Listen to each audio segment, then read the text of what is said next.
Wow! Scientists have found a lost city beneath Egypt's pyramids. And it's incredibly large, bigger than the biggest target you can imagine. Underground chambers, passageways, and vertical structures. Scientists have no idea what purposes they serve. But let's start from the very beginning. Italian and Scottish scientists studying the Pyramid of Khafra discovered something that looked like secret tunnels under 3 pyramids. This find might change what we know about ancient Egypt.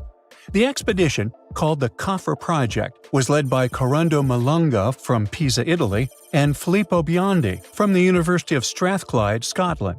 Their mission was to focus on exploring Khafra's pyramid, the second largest on the Giza Plateau. Scientists uncovered a massive structure beneath the Pyramid of Khafra. Could it be an ancient Egyptian underground city? The experts analyzed the data they had and came to the conclusion that 8 large vertical structures could be hiding beneath, possibly wells or shafts. They extend a staggering 6,500 feet across. Imagine placing 2.5 Burj Khalifas on the ground, one after another, and you get the sheer size of this find. These shafts also plunge nearly 2,000 feet underground. Some of the deepest underground stations in the world are located at a mere 380 feet underground or so. These cylindrical shafts are surrounded by spiral paths. Picture some old Gothic castle. They're connected to 2 giant, weirdly shaped chambers. Are those cubes? Or possibly bowls?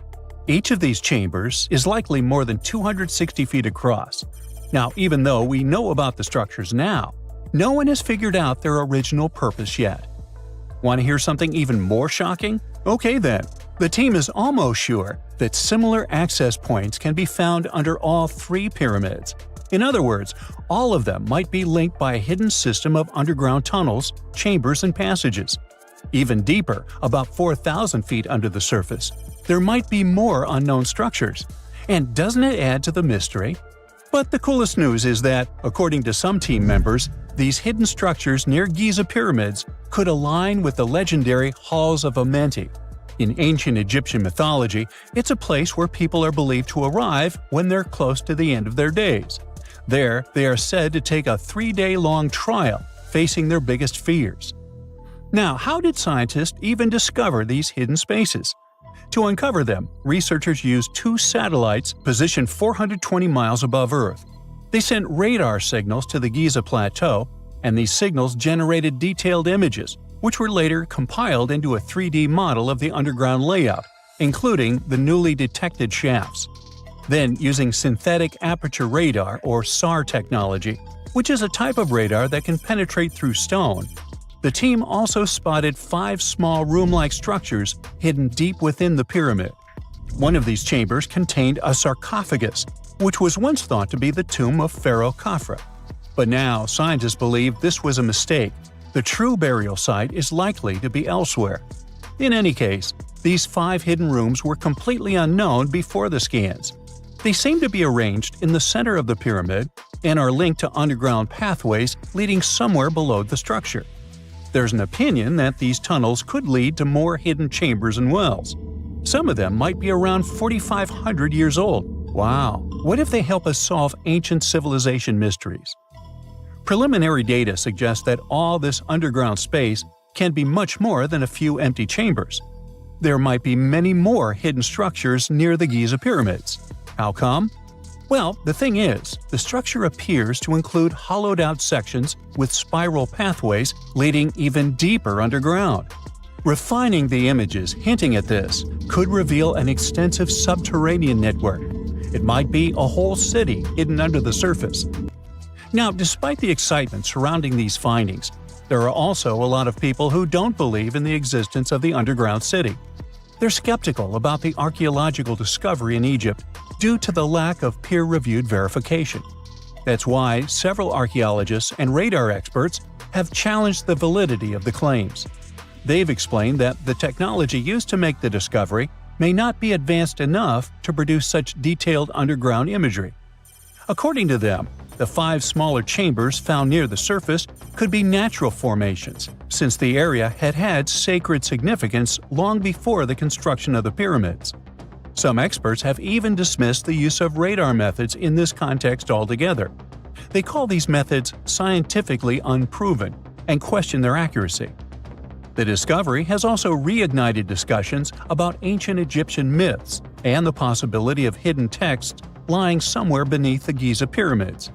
The layout of the newly detected underground chambers shares similarities with mythological accounts of the Hall of Records, a rumored chamber that could preserve early Egyptian wisdom. If confirmed, these findings could significantly reshape the understanding of Egypt's sacred topography. Plus, this lost city beneath Egypt's pyramid could become physical evidence of previously unknown underground structures. That's why the Khafra project is super eager to begin excavating to confirm their findings. But getting approval from Egyptian authorities is a challenging process. The discoveries still need to undergo peer review before they are accepted by the academic community. By the way, this recent archaeological discovery in Egypt comes on the heels of another discovery involving a weird structure beneath the Royal Giza Cemetery, which researchers believe is unnatural in origin.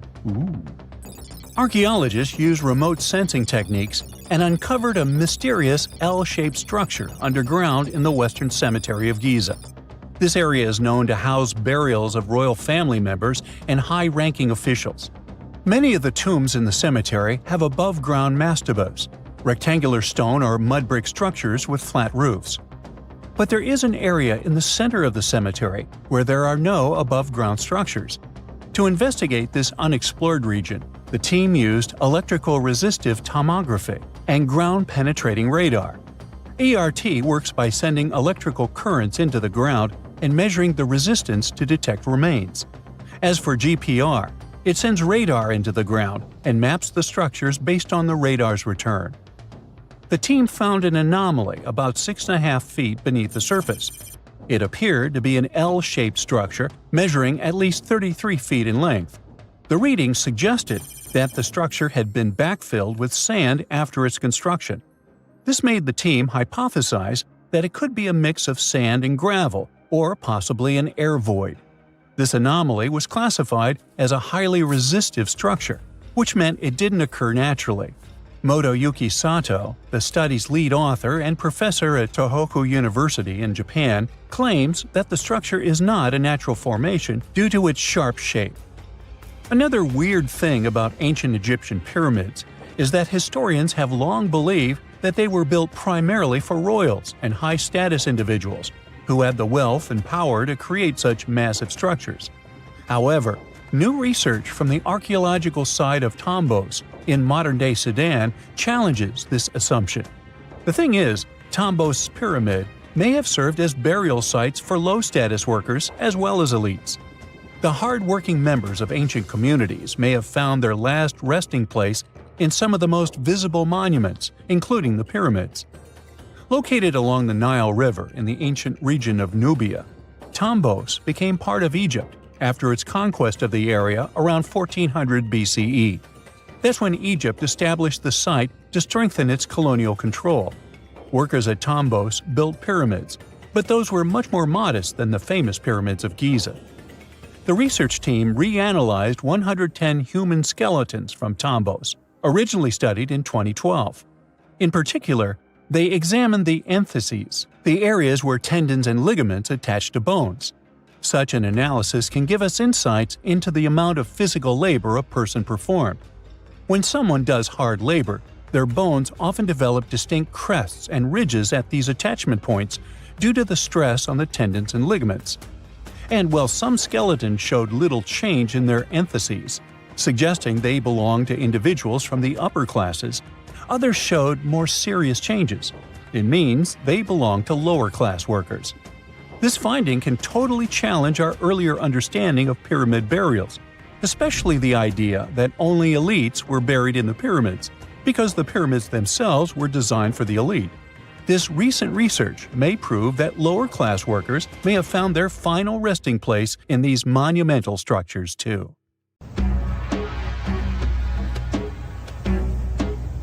This is not a dune set. This is a very real desert in Niger. Jado was probably built by the nomadic Sao people and is filled with ksars, which are fortified houses made of salt and clay, with giant walls and secret passages. Located deep in the desert, it was once a vital stop for trans-Saharan caravans, but is now a hotspot for smugglers and bandits. The site has been off-limits since 2002 due to its dangers. The origin of the Khazars remain a mystery. No archaeological studies have been conducted, leaving many questions unanswered. Even today, shifting sands reveal and conceal parts of these ancient ruins, fueling local speculation about what might still be hidden beneath the desert. Speaking of connective tunnels, scientists were blown away by the discovery of lava tubes in Saudi Arabia. These underground passages form when molten lava cools down. Researchers believe that ancient nomadic groups may have utilized these tunnels to survive the super harsh desert climates. While excavating the tunnels, archaeologists uncovered artifacts, rock art, and skeletal remains. The art and animal bones show that the people who used the tunnels were probably sheep and goat herders. They're still piecing together whether these groups lived in the tunnels for extended periods or just used them as temporary shelters. The Great Pyramid of Giza has been standing for thousands of years, but it's still hiding secrets. Using special scanning technology, scientists found two hidden structures under an ancient burial ground. The first is a shallow L-shaped structure, and below it is a much larger space that could be a final resting place or a chamber. The smaller structure was filled with sand on purpose, while the deeper one might be an empty chamber. Experts believe the two are connected, possibly as an entrance leading to a secret chamber. This is big news because it might give us some more insight into who built the pyramids and why. The world is full of ancient writing, but some messages refuse to give up their secrets, like the mystery of the Bash Plemi tablet. This unusual stone, pulled from a lake in Georgia, is covered in symbols no one can read. Even with modern technology, experts are completely stumped. The tablet is about the size of a book, with 60 symbols carefully carved into its surface, but 39 of them don't match any known language. Some resemble scripts from ancient civilizations in the Middle East, India, and Egypt, but none are an exact match. To make things even trickier, part of the tablet is broken off, meaning a piece of the puzzle is missing forever. To rule out a hoax, scientists studied the tablet closely. They confirmed it's made of vesicular basalt, an extremely tough local rock. Whoever carved these symbols must have been really skilled. Based on similar archaeological finds, experts believe the tablet could date back thousands of years, possibly to the late Bronze or early Iron Age. Some symbols repeat, which could mean they're numbers. Maybe it's an inventory list, a record of battles, or even an offering to the deities. Until someone cracks the code, the Bash Plemi tablet remains an unsolved mystery from the depths of history. Experts are still stumped with what this Minoan disc might mean. The Phaistos disc is one of the most mysterious finds from the Minoan civilization. This 6-inch clay object, discovered in 1908, has strange spiral markings that no one has fully decoded yet. The disc has 241 symbols on both sides, showing everything from people and animals to tools and plants. Experts have come up with many theories about what the symbols mean. Some think it's an early form of Greek. Others suggest it's a prayer or a hymn. And some even believe it could be a letter from a king in Anatolia to a Greek ruler. Let's see who will be the first to figure this out. It's always a fun day at an archaeologist's office when they find something as big as a 2,000-year-old marble head. A French archaeologist mission went digging inside an old medieval house near Alexandria in Egypt and found a statue's head depicting an old, possibly ill man.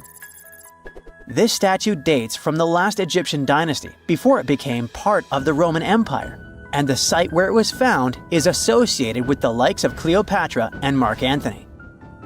For archaeologists, even the smallest finds at this site means a lot. You've heard of Lucy, right? The Australopithecus that was an early ancestor for us humans. Well, scientists found some of her species' footprints somewhere in Tanzania. The so-called Laetoli footprints are over 3 million years old.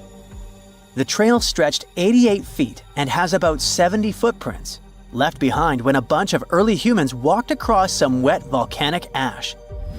What's cool is that these early humans were already walking on 2 feet, like us, not all hunched over like apes. The close spacing of the prints shows they probably had short legs and a shorter stride than we do today.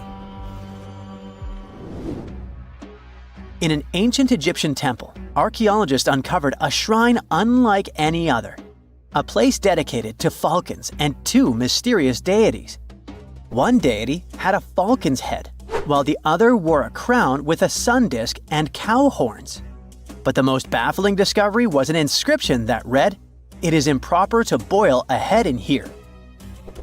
At the heart of the shrine, there are 15 headless falcons carefully arranged on a pedestal, likely as offerings to the falcon-headed deity. One theory suggests the birds were boiled first, perhaps to pluck their feathers, before being placed in the shrine, following the strange rule carved into stone. Archaeologists also found a 13-inch iron harpoon nearby. Its true purpose remains unknown, although the shrine also held remains of fish, mammals, and bird eggs, suggesting that the rituals may have included feasting. And speaking of ancient Egypt, meet Hathor. Scientists named her after the ancient Egyptian deity of motherhood, music, and singing. This wooden statue, housed at the Metropolitan Museum of Art, was thought to be just a beautiful artifact, until a surprising secret was uncovered. Using an X-ray machine, experts found a mechanical operating system inside it, with pulleys and axles connecting her shoulder to her left leg. When activated, the system made her hand raise and lower, an engineering marvel from over 3,000 years ago. The statue was created during Egypt's Middle Kingdom, around 1800 BCE, and is often compared to 19th century automata due to its advanced design. It's believed the statue was used in religious ceremonies, symbolizing Hathor's role in dance and music. An unexpected discovery happened in northern Kuwait, where a Kuwaiti-Polish team uncovered a mysterious 7,500-year-old statue. The statue features an elongated skull, no mouth, narrow eyes, and a flattened nose. This feature is thought to be an Ophidian figurine, named after the Greek word for snake, and it was likely made by the Ubaid culture, a civilization known for their pottery skills. While no one knows exactly what role this weird statue played, it might have been linked to rituals or symbolic practices. Some scientists think these figurines, found in homes or final resting places, were tied to important cultural beliefs. We couldn't mention unresolved mysteries of this world without speaking about these elongated skulls. In the deserts of Peru, researchers uncovered 5 ancient skeletons, 2 with unnaturally elongated skulls. While head shaping was common in many cultures, these skulls defy explanation. Local legends tell tales of the so-called gentiles, a mysterious race banished underground by the powerful deities. Some say this is what the skulls represent. Others think this is some type of genetic anomaly, which was confirmed after finding an infant skull, too large to be artificially shaped. If someone finally invents time travel and you hop on a trip to the past, you won't recognize many of the things you know and love today. The Statue of Liberty and the Egyptian pyramids, some basic gadgets like the remote control and your laptop, and even the corn you have for lunch have all changed beyond recognition. When the pyramids were originally built in ancient Egypt and Giza and other places, they didn't look sandy brown at all. All of them were covered with white limestone. If you had seen them under the hot African sun, you'd have to look away, That's how smooth and shiny they were. Builders used around 6 million tons of this material for the Great Pyramid of Giza alone. It's the largest one you can still see on your trip to Egypt. The local rules were quite a thrifty crowd, and they reused some of the casing stones for other construction projects. A massive earthquake in the 14th century has also loosened some of the stones, so you won't see a lot of limestone, but some of it is still there on top of the Pyramid of Khafre in Giza. It looks like it has a second peak on top of the first. In ancient times, all pyramids used to have capstones called pyramidions, covered in a mix of gold and silver. Most of them have been lost over the centuries, but you can still see a few of them at museums. They show images of Egyptian deities. The pyramids were probably modeled after a sacred pointed stone, the benben. It represented the rays of the sun. Now, lifting heavy rocks wasn't so simple without the tech we have today. I guess you'll agree with me if you helped your friends move at least once, and they made you carry the couch. But those smart Egyptians of the past thought of that and chose the pyramid shape. It lets the weight distribute evenly throughout the whole thing. The Statue of Liberty has also had a major makeover since it was first unveiled in 1886. Believe it or not, it used to be a shiny brown color, just like a penny. 20 years later, it changed its color to green. It wasn't a fashion statement, but a chemical reaction. The statue is covered with hundreds of thin copper sheets. When copper reacts with air, it naturally forms a protective layer called verdigris.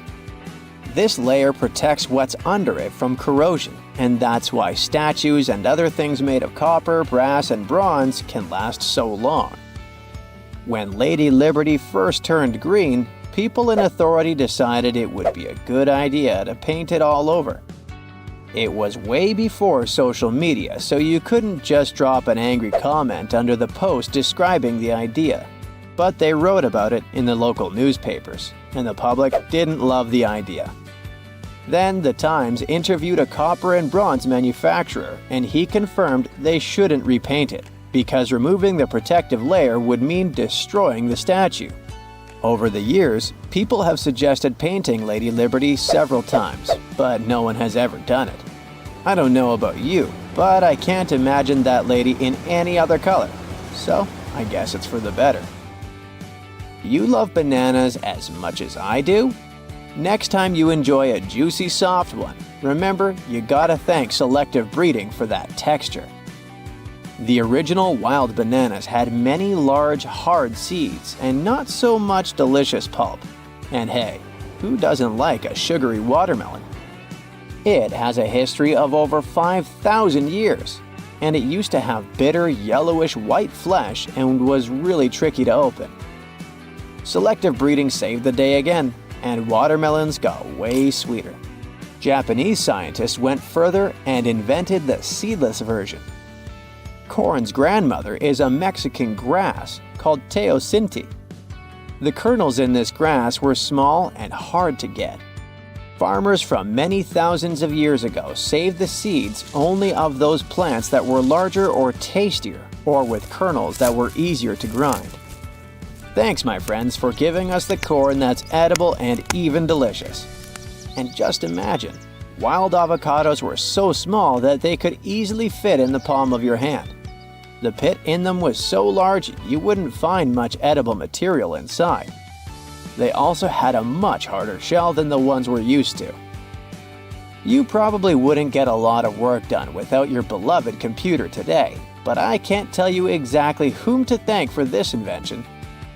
The ABC from 1942 is one of the contendants for the title of the first computer.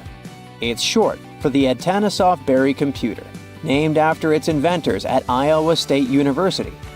The ABC weighed over 700 pounds. Yep, yours must be way lighter than that. That big boy consisted of around 300 vacuum tubes and had a rotating drum, a little bigger than a paint can, and had small capacitors on it. A capacitor is a gadget that can store an electric charge, like a battery.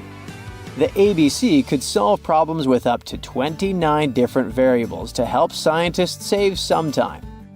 Like modern computers, it used binary digits, ones and zeros, to represent all numbers and data. Because of that, it was possible to do the calculations electronically. And now, my favorite part, the ABC finished one operation about every 15 seconds. Just for you to compare, it's millions of operations per second now. Unlike the tech we use today, the ABC did not have a changeable stored program, so the program could only do a single task at a time. An operator had to write down the intermediate answer and then dial that back into the computer. Sounds like another reason to be happy we live in the 21st century. That remote control you use for all sorts of appliances has gone a long way too. Nikola Tesla, who gave us alternating current, designed one of the first wireless remote controls back in 1898. He named his invention teleautomation and demonstrated it on a miniature boat controlled by radio waves. The boat had a little metal antenna attached to it. Tesla sent signals to the boat using a box with a lever and a telegraph key, which was his version of a remote control. Those signals set electrical contacts on the boat into motion and moved the rudder and the propeller, and Tesla was controlling the boat. The concept of the remote control soon spread to other gadgets. The first television remote control followed in 1950. It was designed by the Zenith Radio Corporation called LazyBone. Don't take it personally, please. This LazyBone had a massive cable that was attached to the TV set, and those who tried it didn't fall in love with the invention because they tripped over that cord. I feel your pain, my friends. If you live or work on one of the top floors, you gotta love this one. Meet the first passenger elevator. It traveled at the speed of 40 feet per minute. Not the fastest, I know, compared to today's record, which is 40 feet per second. But hey, it was built back in 1857 in New York and was more of a tourist attraction than a necessity. The elevator had a steam engine hidden in the basement of a 5-story building. 3 years later, they shut it down because the public didn't appreciate it. Otis Tufts filed the first patent for a vertical railway around the same time. His invention included an actual car with a bench inside for people to sit on. Sounds like a great spot to hang out with friends to me. What do you say? Then they started adding elevators to luxurious hotels around the world. They were entire rooms with a rich design, upholstered seats and mirrors on the walls, and sometimes even a small chandelier. There was an obligatory operator who'd close the door and the car would start its super slow ascent. It was still more about style than about speed, so I guess I'd choose the stairs. Whenever you hear about ancient ruins, you almost never picture them being suspended somewhere, or just randomly hanging on the branch of a tree, right? In fact, for most of the ancient artifacts we have exposed in museums all over the world, archaeologists did quite an impressive amount of digging. You see, buildings have this funny way of fading away over time if not properly taken care of. Sometimes we need to reuse some building materials, so an older construction may be sacrificed in the process. Other times, houses are abandoned, and once they are exposed to the elements on the surface, like rain or sunlight, they don't really stand a chance. Some just simply crumble away due to good old erosion. So the only way a piece of architecture can survive the test of time is if it's somehow gotten buried deep down. Now, how did they end up buried in the first place? Well, it's quite the comedy of errors. Ancient cities had a habit of gradually raising their ground level like a kid adding toppings to their ice cream sundae. You see, these settlements were always busy collecting food and building materials to keep up with their ever-growing population. But hey, who has time to deal with waste and rubbish? It wasn't exactly high on their to-do list back in the day. So when it came to building new houses, ancient civilizations found it much easier to save their sweat and tears by piling up the rubble and constructing right on top. But that's not all. Rivers would also occasionally flood and deposit a layer of sediment on the city floors, further encapsulating those ancient constructions. And in those dry regions like the desert, where the wind likes to show off its sand and dust dance moves, you can bet it was a constant struggle to keep the establishments clean. One hilarious example is the Sphinx. which had its head buried in sand until a group of archaeologists unearthed it in 1817. Some ancient towns eventually got covered up because they were completely abandoned. With less human activity to control their expansion, plant seeds couldn't resist the opportunity and sprouted all over the place. They gobbled up carbon dioxide from the air and grew, adding more and more bulk to the ground. Those cheeky roots even decided to stabilize the soil made from decaying plant matter, creating layers upon layers of earthy goodness. It's like the ultimate DIY project Mother Nature embarked on, with plants as her loyal helpers. The act of digging into the secrets of ancient civilizations is not just about unearthing a lost world. It's also an epic quest to reveal the hidden treasures beneath layers of history. But how do archaeologists know where to dig in the first place? If everything is covered in layers upon layers of sediments, debris, and plant roots, they must have some sort of system they rely on before embarking on a new project, right? For starters, they're not always the ones suggesting an archaeological dig in a certain location. Let me explain. Let's say you're a contractor and you want to build a new fancy apartment complex in your city.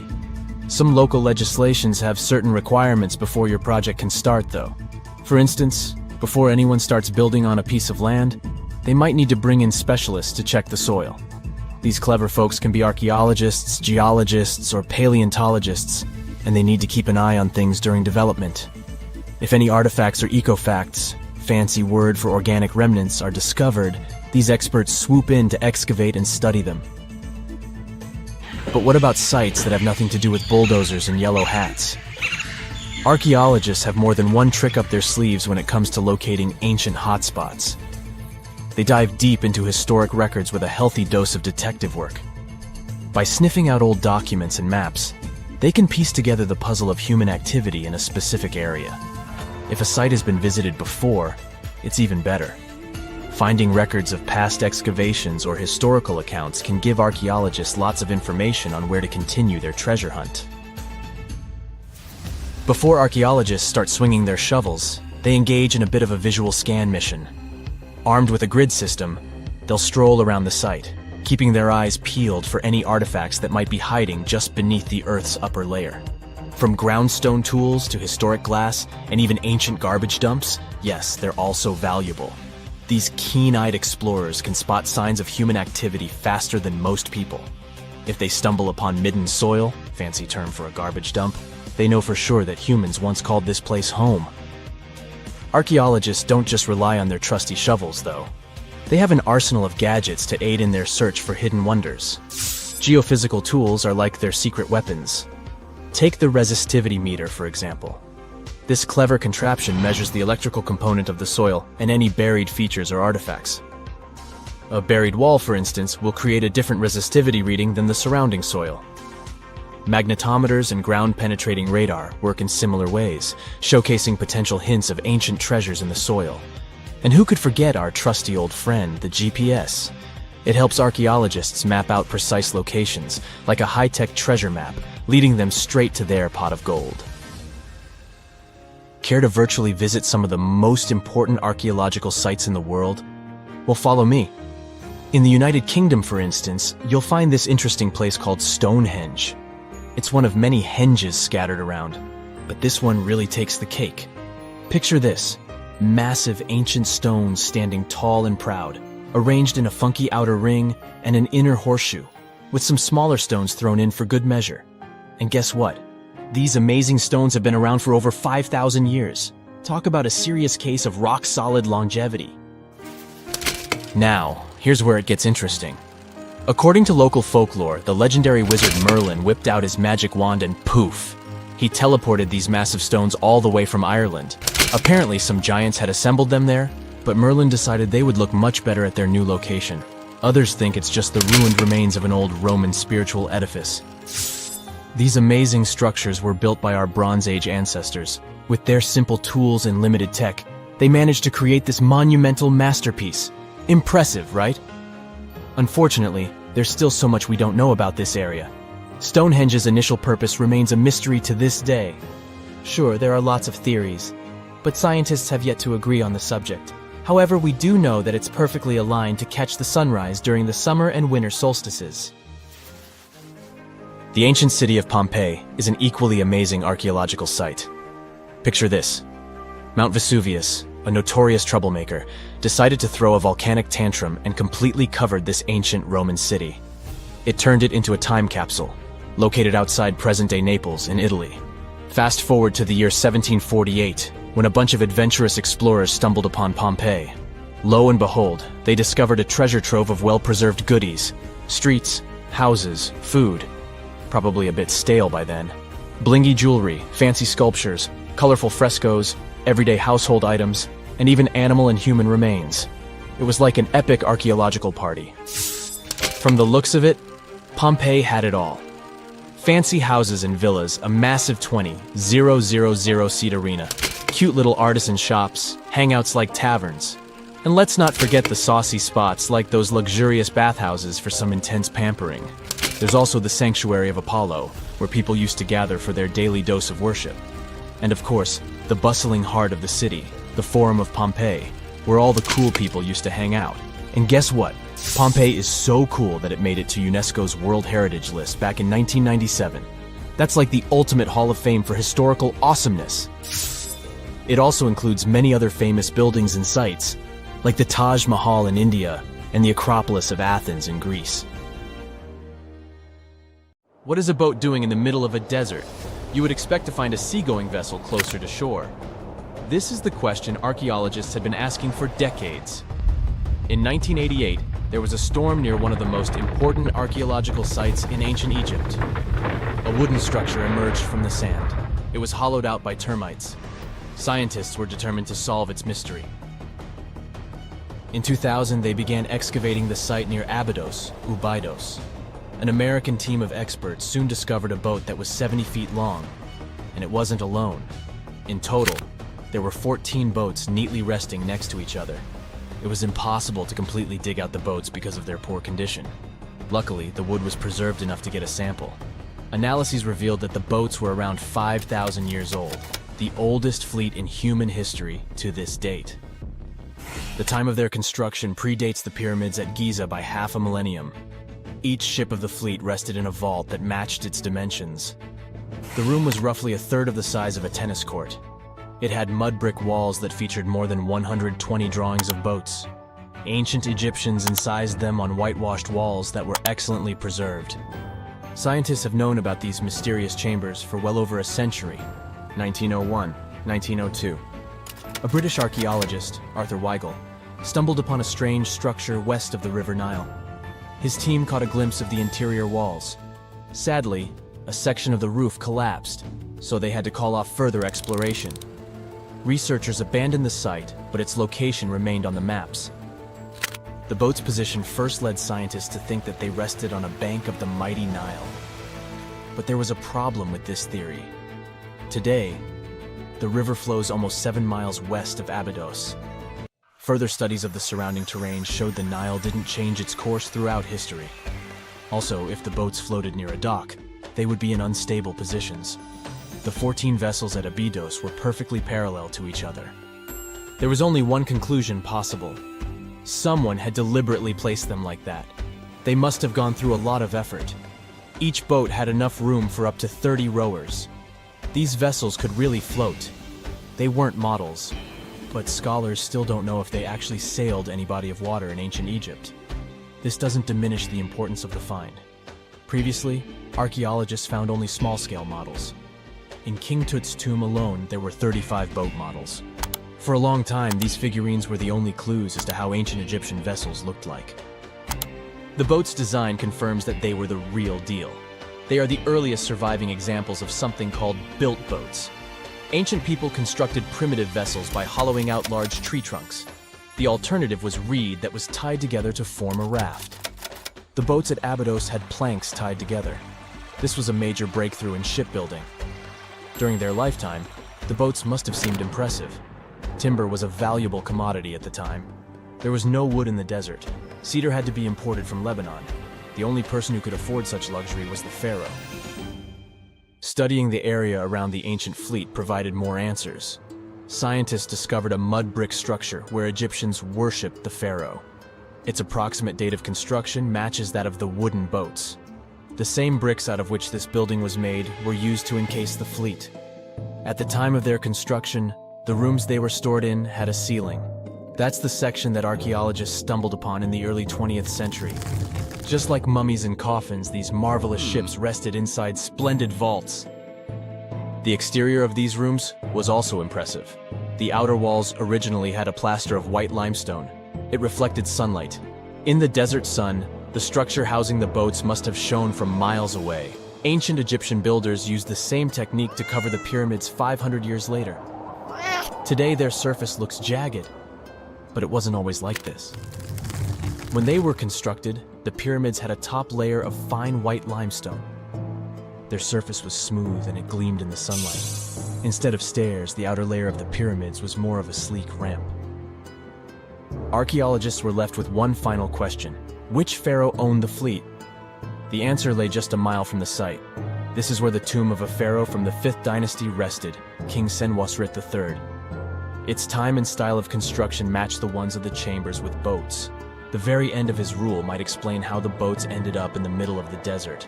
The pharaoh probably passed away in northern Egypt. Then his body was transported down the Nile to Abydos in a marvelous procession of decorated boats. The vessels were later lowered to chambers near the final resting place of their owner. This had a symbolic meaning. In the ancient Egyptians' belief system, ships played a key role. Their supreme deity was Ra. He traveled through the sky during the day in the form of the sun. At nighttime, he sailed through the netherworld in a solar boat. The pharaoh identified himself with Ra. That's why he needed boats in the afterlife. That was the only way to regenerate himself. Just as the sun rises every day above the horizon. This belief existed for thousands of years.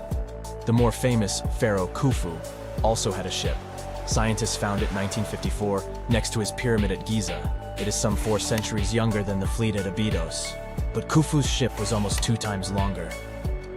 The Great Pyramid of Giza and King Tut's tomb are some of the most famous archaeological finds in Egypt. But there are many more secrets hiding beneath the endless sands of the Sahara Desert. Recently, 2020, archaeologists found a lost city there. They have labeled it as the most important discovery since King Tut's tomb, 1922. The city of Aten is some 3,000 years old. Historians hope it will give them a unique insight into the everyday life of ancient Egyptians. The famous archaeologist and Egyptologist Zahi Hawass proclaimed the site a lost golden city. Aten sits some 300 miles south of Egypt's capital, Cairo. It is close to the famous Valley of the Kings.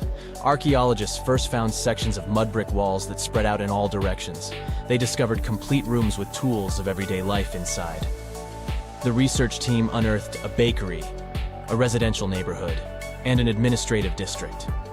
They all date back to the time when the Egyptian civilization was the wealthiest in its long history. They were also the first to make objects from iron. In 1911, scientists found a set of iron beads near a village in Lower Egypt, El Girza. These are the earliest known iron artifacts. The discovery is literally out of this world.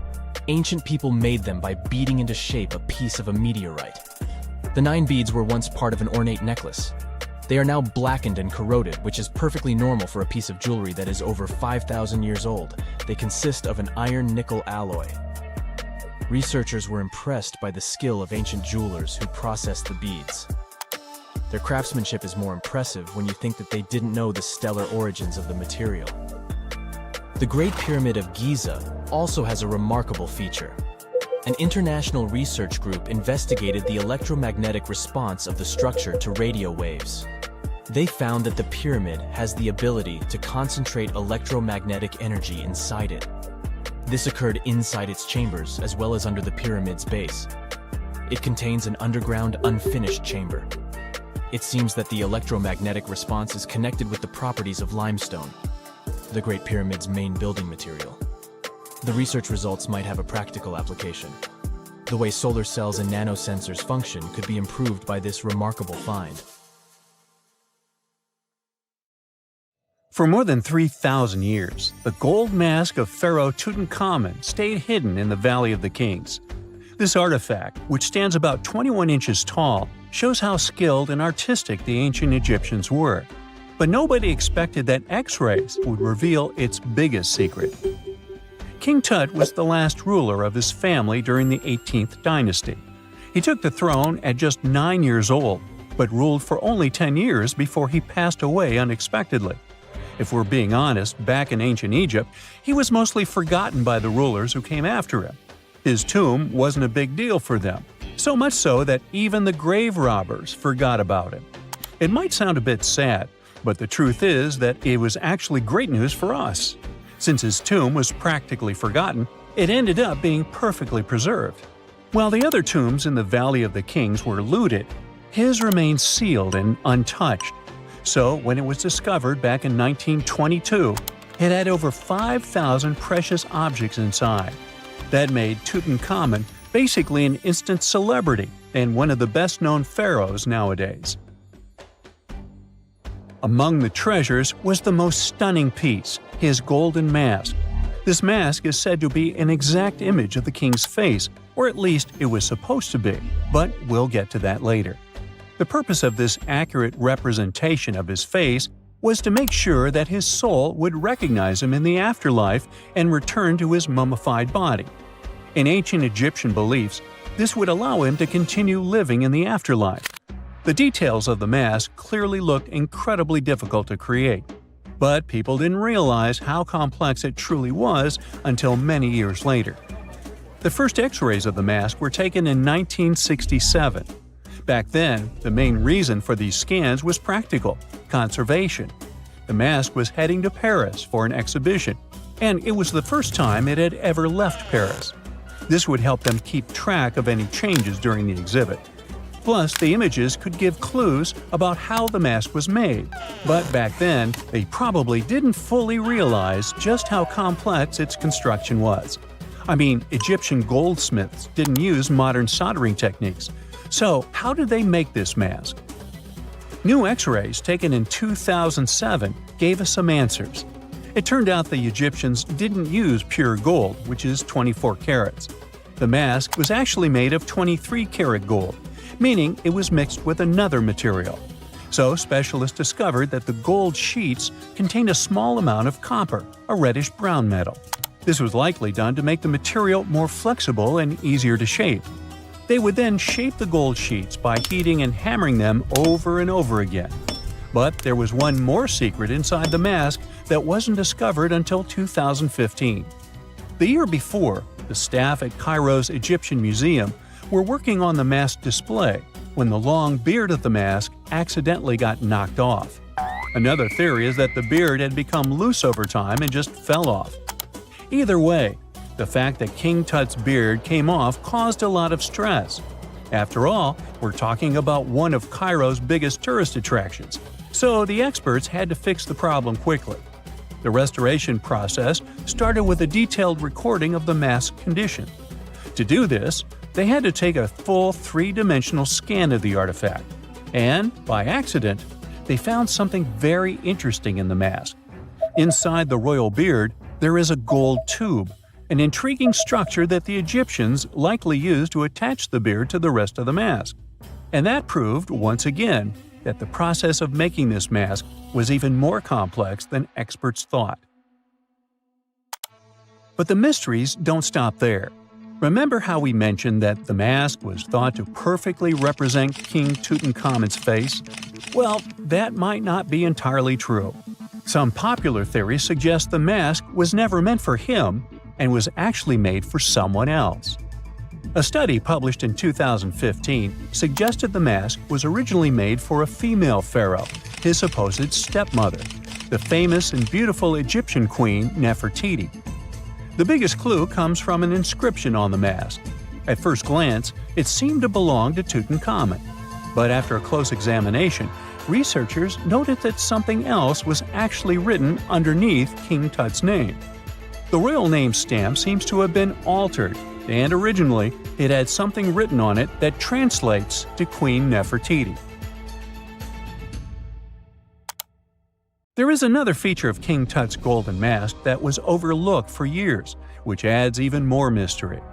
As we mentioned earlier, experts believe he wasn't respected much by the pharaohs who came after him. And one of the clues that made archaeologists think this is the pierced ears on the mask. Some researchers believe that King Tutankhamun wouldn't have worn earrings after he was a kid. So, according to their theory, by the time he passed away at 18, he shouldn't have been represented with pierced ears. This could also support the idea that the mask originally belonged to Nefertiti, or maybe to someone who wasn't even connected to King Tut. But the mask isn't the only source of mystery. In fact, his whole tomb is full of puzzles. Recently, historians found a sign that the place where King Tut was supposed to be buried was changed at the last minute. For years, experts wonder why a pharaoh who ruled for 9 years ended up in such a simple tomb. When compared to the grandeur of other pharaohs' tombs, his tomb seemed, well, a bit plain. The idea that a king like Tutankhamun would have such an unremarkable resting place just doesn't match up with the power and importance he must have had in ancient Egypt. So, what happened? Well, apparently, this might have something to do with his successor, Pharaoh I. After King Tutankhamun passed away, researchers believe that I made sure to erase him from Egypt's history. So, one theory suggests that he was probably behind the quick decision to place King Tut's body in a smaller, less impressive tomb. When experts looked at I's own tomb, they found something interesting. There is a large wall covered in painted baboons. This is the same type of artwork found in Tutankhamun's tomb. It seems like the same person might have chosen the artwork for both tombs. Now, the design and decoration of the two tombs are almost identical, suggesting there was a shared hand behind both. But there is one key difference. I's tomb is fit for a king. It's much bigger and more impressive, even though the style and artwork are similar to what you see in Tutankhamun's tomb. So the theory suggests that I decided what went into both tombs. Since Tut passed away unexpectedly at a young age, his grand tomb wasn't finished in time.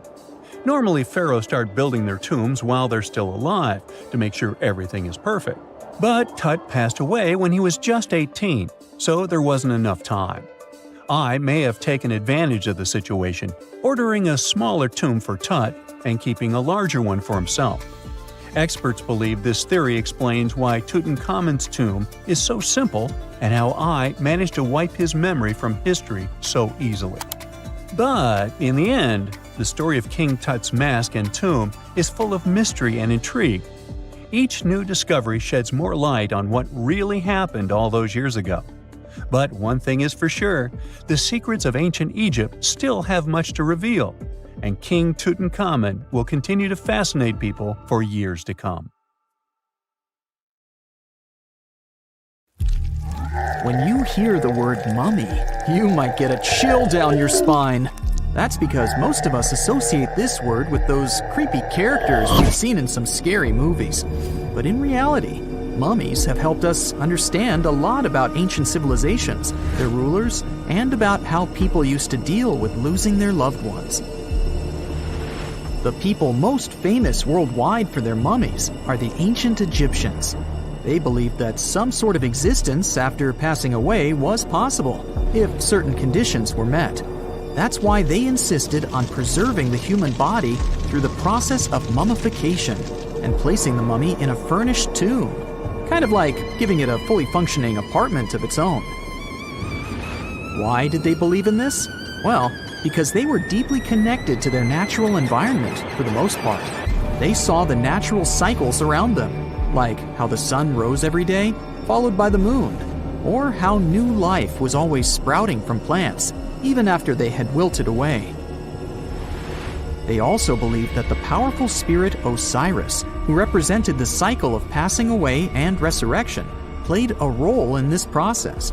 To prepare for the afterlife, the ancient Egyptians followed certain rituals, like mummification, which involved using materials like honey, resins, and incense to preserve the body. There's no other mummy more popular than that of King Tut. He was a young pharaoh who ruled over 3,000 years ago in Egypt. The problem with discovering ancient royal tombs is that most of such burial sites were previously robbed. People knew ancient rulers had been left with many valuable belongings, so those locations became vulnerable to thieves. When King Tut's tomb was opened in 1922, people were excited because it had not been robbed, like many other previously discovered royal tombs. That's how well hidden it was. Inside, his mummy was encapsulated in a total of 3 coffins, including one made of gold. The objects found in his tomb showed us what ancient Egypt was like, and studying his mummy also helped us learn about the culture and practices popular at the time when he passed away. We also learned about his family by looking at his DNA. Scientists were able to discover that he had had a disease called malaria and a problem with his foot that might have made it hard for him to walk. Ramses II was another pharaoh in Egypt who ruled for 68 years, which was quite a lot back in the day. He was known for his expansion campaigns and building projects. Many objects from his time as a ruler still exist today, including a large statue of him. Ramses II was about 6 feet tall and lived to be about 90 years old. After looking at his mummy, scientists concluded that he may have had a medical condition that affected his spine. Now, remember those thieves I mentioned before? They are probably the reason why Ramses II ended up in a plain coffin in a secret collection of royal mummies at Deir al-Bahari, which was rediscovered in 1881. Thankfully, archaeologists were able to identify him because his journeys had been recorded on his wrappings. The process was really tedious too. In fact, in ancient Egypt, the mummification process could take a staggering 70 days to complete. A special person would say a very specific speech while delicately handling the body and drying it out using a type of salt called natron. They also used linen and resin to make the body look more lifelike and to wrap it in cloth. The tomb was equally as important for ancient Egyptians. The walls of King Tut's tomb, for example, were adorned with intricate artwork that depicted his journey to the afterlife, from his burial procession to his passage through the underworld. The ancient Egyptians believed that everyone made this journey after passing away, and they filled their tombs with items and paintings to help the person in their spiritual travels. Additionally, the walls of the tomb were decorated with spells from a special book, which contained a collection of poems that the Egyptians believed would help people reach the afterlife. And speaking of how important this journey was, people also placed food in these ancient tombs. In King Tut's tomb, archaeologists discovered 36 jars of vintage beverages and 8 baskets of fruit, which were believed to be left there to help him in his journey to the afterlife. The Egyptians believed that traveling to the afterlife took a really long time, so they left a lot of supplies, such as food and water, to sustain their loved ones. Pharaohs also generally had numerous luxurious garments and beautiful jewelry in their tombs to ensure that they would have a fashionable journey. These items included various types of linen clothing, such as tunics, scarves, gloves, and headdresses, as well as a lot of gold jewelry with precious stones, like bracelets, buckles, pendants, necklaces, rings, and even precious depictions of insects for protection. Some were also deposited with fans made from ivory and ostrich feathers to keep them cool in the afterlife. Some ancient rulers were even placed in their forever apartments along with boats. For example, Pharaoh Khufu built the Great Pyramid at Giza as his tomb, and a large ship was found inside. King Tut, however, was buried with multiple boat paddles, but no actual boat. Instead, he had 3 chariots and numerous walking sticks made of precious materials, perhaps indicating he'd rather travel to the beyond by land, not by water. Amongst the most interesting objects found near ancient mummies are bottles of oils and perfumes. If rulers were supposed to be fashionable, why not smell nice too, right? Also, some of them had some ancient kinds of board games, most of them made out of precious materials like gold or ivory. One of those games was called Senet. It was very popular amongst the ancient Egyptians and very similar to modern-day chess. The ancient Egyptians may have the most famous mummies out there, but they weren't the first to invent the procedure. In fact, it all started in South America with an ancient civilization named the Chinchorro. As far as we know today, these people were the first to mummify their loved ones that had passed away. They did it somewhere around 2,000 years before the Egyptians started their own rituals. Sure, we can tell a lot about ancient rulers by studying these mummies, but until recently, we had no idea what they really looked like during their lifetime. Not so long ago, though, some very special mummy paintings were found by archaeologists studying ancient Egyptian objects. These mummy portraits are highly detailed paintings of individuals that were made while they were still alive. Such paintings were often painted on wood, as opposed to the classical portraits we all know about, which are painted on canvas. They are known for their realism and beauty, and have even been used by researchers to diagnose diseases by comparing them to the corresponding mummies. Some of these portraits also include depictions of jewelry, which was later found on the mummies. The recent discovery of these mummy portraits in Central Egypt is significant, as it marks the first time in over a century that such paintings have been found. Mummies appeared all around the world naturally, too. Mummification can occur without people intervening because of natural conditions, like extremely cold or hot environments, places with a lack of oxygen, or accidental exposure to chemicals that preserve the body. These conditions don't allow bacteria to grow, resulting in the body remaining more or less intact. Famous Otzi was one of these mummies. We know today he was a man who lived around 5,000 years ago in Europe. But upon his discovery in the Alps in 1991, Austrian authorities initially believed that he was a modern mountaineer because of how well preserved the body was. However, after the Iceman was removed from the glacier, it was determined that he was actually from the Copper Age. Before we get into the reason why and how there are pyramids all around the world, let's talk about some of the examples. I'll start with the Pyramid of the Sun in Mexico. These folks really knew how to build a city. Their well-planned urban center spanned over 7 square miles and boasted several pyramids. But the Pyramid of the Sun is the most impressive. This giant pyramid was built way back in 100 CE and is one of the biggest structures of its kind in the whole Western Hemisphere. It's so big that it's 216 feet high above the ground. If you ever find yourself in this ancient city, you won't be able to miss the Pyramid of the Sun. It's right there on the east side of the Avenue of the Dead, the city's main north-south street. To build this incredible pyramid, around 1 million cubic yards of material were used, including a special kind of red volcanic rock called hued tizontle. Impressive, huh? We don't know too much about the people who built the Pyramid of the Sun or its purpose.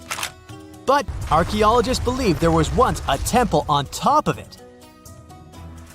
When explorers went below the pyramid in the 1970s, they found a bunch of cool tunnels and chambers. In 2011, they even found a secret stash of clay pots, obsidian pieces, animal bones, human figurines, and a mask. Who knows what other secrets the pyramid is hiding? If you decide to see this one, you must climb the pyramid using the 248 uneven steps on the west side. Watch your step. Sudan got some pyramids too. Nubian pyramids aren't as big as the ones in Egypt, but they still got around 200 of them. These ancient pyramids have been home to the tombs of the pharaohs of the Meroitic Kingdom for almost 1,000 years, who ruled Egypt from Nubia to the Mediterranean Sea.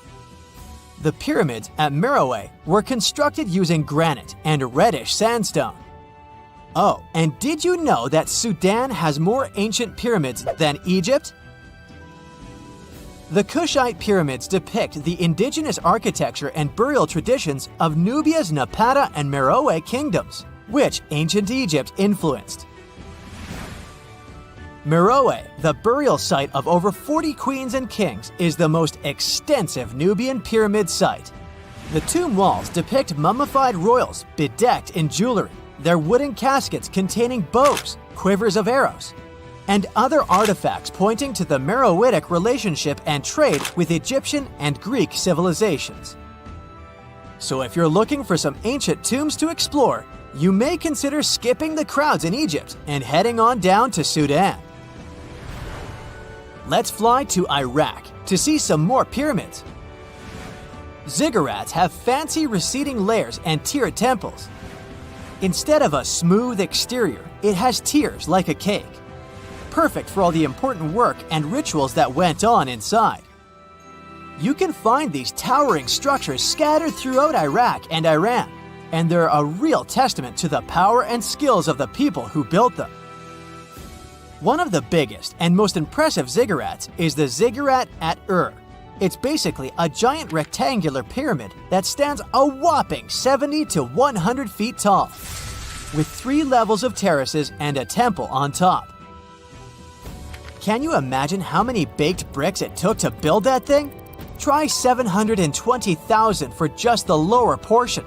This particular ziggurat was built for Sumerian king Ur-Nammu. Similar to other ones, this pyramid has been around for thousands of years, so it got a little rough around the edges. Thankfully, the Babylonian king Nebuchadnezzar II and some archaeologists came to the rescue in the 6th and 20th centuries respectively, and now you can find this near Talil Air Base. The ziggurat at Ur was built in 2100 BCE by King Ur-Nammu for the moon deity Nana. It was the tallest building in the city, and you could see it from miles around. It was like the medieval cathedral spire of its day. People would come here to bring their agricultural surplus and get their food allotments and seek spiritual nourishment. Sadly, the Nana temple at the top of the ziggurat didn't survive, but we do have some blue glazed bricks that may have been part of its decoration. The lower parts of the ziggurat are pretty amazing though. The architects even included holes in the temple's baked exterior to let the water evaporate from its core. Since we explored some of the pyramids on our planet, let's take a broader perspective. They can be found in many parts of the world. Egypt has over 100 pyramids, double that number in Sudan, and dozens of others are scattered in the Middle East and China. The Americas have the most pyramids in total, with more pyramids than the rest of the world combined. These pyramids are located in Mexico, Guatemala, Honduras, and El Salvador. Time to know more about the evolution of pyramids through history. The oldest pyramid is in Egypt. This pyramid was a step pyramid, which was created by placing one layer of stone on top of another. The pharaoh Sneferu is credited with creating the pyramid shape we recognize today. During his 45-year reign, he built 3 pyramids. His first 2 attempts failed, but he finally got it right with the Red Pyramid, which is considered the first true pyramid. It was Sneferu's son, Khufu, who built the Great Pyramid of Giza, which was the tallest human-made structure on Earth for almost 4,000 years. Latin American pyramids are similar to early Egyptian step pyramids, but they were built independently, with no knowledge of each other. The pyramids in Sudan were built around 700 BCE and are tall but much narrower than those in Egypt. How in the world did all these civilizations build these things without even texting each other? After all, the Aztecs, Mayans, and ancient Egyptians were about as different as possible. But despite their cultural differences, they all seem to agree on one thing. Pyramids were pretty cool. Step pyramids are all around the world because they were the most feasible and stable way to build large and tall structures without access to lighter building materials like wood and metal. The triangular form with a square base is the best way to build a sturdy structure, and having a cube structure would require more material for less height. Now, when it comes to pyramid design, the Egyptian pyramids were like giant triangles with a square base, smooth sides, and a pointy top. On the other hand, the Aztecs and Mayans went for a tiered cake look, with steps leading up to a flat platform on top. So, while all these pyramids share the same basic shape, they have their own unique flair. Each group built its pyramids using different materials, techniques, and slope angles. So while they may have been inspired by each other's work occasionally, they were just doing their own thing. Egyptian pyramids had smooth, angled sides that were designed to help the pharaoh's soul ascend to heaven. The Pyramid of the Sun was built over a series of caves that served as a passageway for the deities. The Maya built the temple of Kukulkan in Chichen Itza to honor the deity Kukulkan, usually represented by a serpent. Nicknamed El Castillo, it has 91 steps on each side, plus a platform. That's 365 steps, one for each day of the Mayan calendar. Tell me, Brightsiders, how were pyramids built? To begin with, humans made them, not a foreign race from space that landed on Earth. You see, one thing that all pyramids have in common is that they were built without advanced tools or even the wheel. It took a lot of people to build them, including skilled laborers and architects. For example, it's estimated that 20,000 people built the Great Pyramid of Giza, and it's believed that most of them were skilled laborers. Building pyramids was a massive undertaking that required years of planning and effort. The Great Pyramid at Cholula, Mexico, took 600 years to complete. You have heard about Nikola Tesla. You have definitely heard about the Great Pyramids in Egypt. But what if I told you that Tesla may have probably uncovered the ancient mystery surrounding the pyramids? Wait, what? Is this a crossover episode? Nope. It's highly probable that the secrets of the pyramids are hidden in plain sight. But first, let's recap what we know about the pyramids. What's so mysterious about them? I mean, they are just old quirky buildings, aren't they? One of the biggest questions is how they were built. Some people think that the pyramids were created by people using only their hands and muscles. But others think that there might have been some kind of crazy energy source that we don't know about yet. Like, what if aliens helped out or something? Just kidding. But this idea of some unknown energy source being used to build the pyramids has been around for ages. Even in old texts, like the pyramid texts, it talks about how the gods gave us something to build a great power. So maybe there was something really powerful and mysterious going on back then? Who knows? Back in the early 1900s, he got obsessed with the Great Pyramids of Egypt. He read numerous books about these ancient structures and was blown away by how much energy they seemed to have. At that time, not many people knew much about electricity, and Tesla started to wonder if there was some kind of advanced tech hidden in the pyramids. He had an idea that the power of the pyramids had to do with electromagnetism, and he put a lot of time and effort into trying to figure out the mystery. Tesla had some pretty unusual theories about the Great Pyramids. He thought that they could actually store and move electricity, which could then be used to power up the areas around them. He also had this theory that the pyramids were built using some kind of crystal energy. He believed that the chambers inside the pyramids could have these super powerful crystals that could control the electromagnetic fields. But that's not all. Tesla also had this idea that the materials used to make the pyramids had properties that allowed them to trap energy from the sun and the moon. And not just a little bit of energy. He thought that the pyramid could actually create this massive energy field that could light up whole cities or even brighten up dark places. He thought that the pyramids could be used as giant power plants to generate electricity and run machines. Tesla even believed that the pyramids were somehow linked to cosmic energy, which could be used for spiritual enlightenment and healing. How very new age of him. Anyway, Tesla wasn't just pulling these ideas out of thin air. He was seriously into studying everything he could about the pyramids, from ancient artifacts and texts to hieroglyphs and drawings. And he came up with this idea that the pyramids were designed to be energy amplifiers, and some kind of unknown energy source was used during their construction. Some people thought Tesla was eccentric for coming up with these theories, but his ideas have actually had a huge impact on the way we think about the pyramids today. Researchers and scholars have been digging into his theories for years, and using them to uncover some of the biggest mysteries surrounding these ancient structures. For example, recently scientists have used theoretical physics to investigate how the Great Pyramid of Egypt would react to certain radio waves. They found out that if the radio waves were a certain length, the pyramid could concentrate the energy inside its rooms and focus it under its base. The scientists did lots of calculations to figure this out. They first thought about what radio wavelengths would work best. Then they made a model of how the pyramid would react to the waves. They figured out how much of the energy from the waves would get absorbed or spread out. Lastly, they checked how the energy would move around inside the pyramid when the waves hit it. To help explain all of this, the scientists used something called multipole analysis. This is when you take a complicated object and break it down into simpler parts. Then you can see how each part interacts with the energy that's coming in.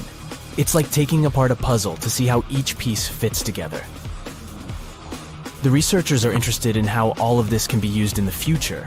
They want to make really tiny particles that can do the same thing as the pyramid, but with light.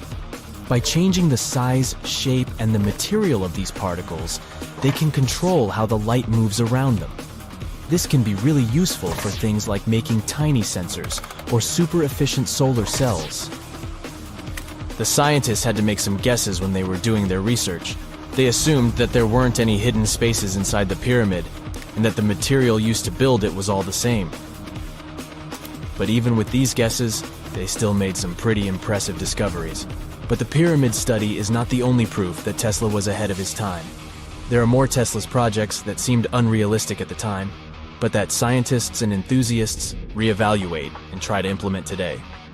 Let's talk about Tesla's most ambitious project, the Wardenclyffe Transmission Tower. Back in 1900, Tesla was already a big shot when it came to electrical engineering in America. People were blown away by his amazing inventions and the fact that he managed to outdo Thomas Edison in the battle of currents. However, Tesla wasn't content to rest on his laurels. He decided to embark on his most ambitious project yet, the transmission tower at Wardenclyffe. It was built between 1901 and 1905, and it was based on one of Tesla's breakthrough ideas. He had a vision to make the impossible possible by creating a global wireless communication system. It would use Earth itself as a conductor, transmitting music, news, stock market reports, secured military communications, and even facsimile images. Does it sound familiar? Right, it sounds just like the internet that we use today, only without the use of any wires. But Tesla had a much bigger dream in mind, to transmit power wirelessly. He already proved that high-frequency signals could be sent without any wires using his Tesla coil transformers, and this sparked his obsession with wireless energy transmission. His vision was to not only transform the way we communicate, but also to find a way to transfer power currents globally by tapping into the Earth's natural energy. Tesla believed that there was an abundance of free energy all around us that could be used for humanity's benefit. In 1899, he conducted some top-secret experiments and got convinced that it was possible to transmit electrical power through the Earth's upper atmosphere. This is actually how the Wardenclyffe Tower was created. It was supposed to be the prototype station for a network of towers all over the globe that would provide the whole world with wireless energy. Unfortunately, Tesla didn't have the resources or the patience of his investors to bring this project to fruition. It ran into all sorts of financial problems and roadblocks, and in 1917, the unfinished tower was finally torn down for scrap metal to pay off Tesla's mounting debts. Now it remains a sad reminder that even the greatest minds can sometimes fall short of their dreams. The original red brick laboratory, however, is still there, and it is the only Tesla lab that has survived. Fun fact, in 2017, a film crew made a crazy discovery. They used ground-penetrating radar to explore the area around Wardenclyffe, and they found a whole series of tunnels stretching for hundreds of feet underneath the site. Nobody knows exactly what these tunnels were used for, but people have been speculating for years that they were part of Tesla's grand plan.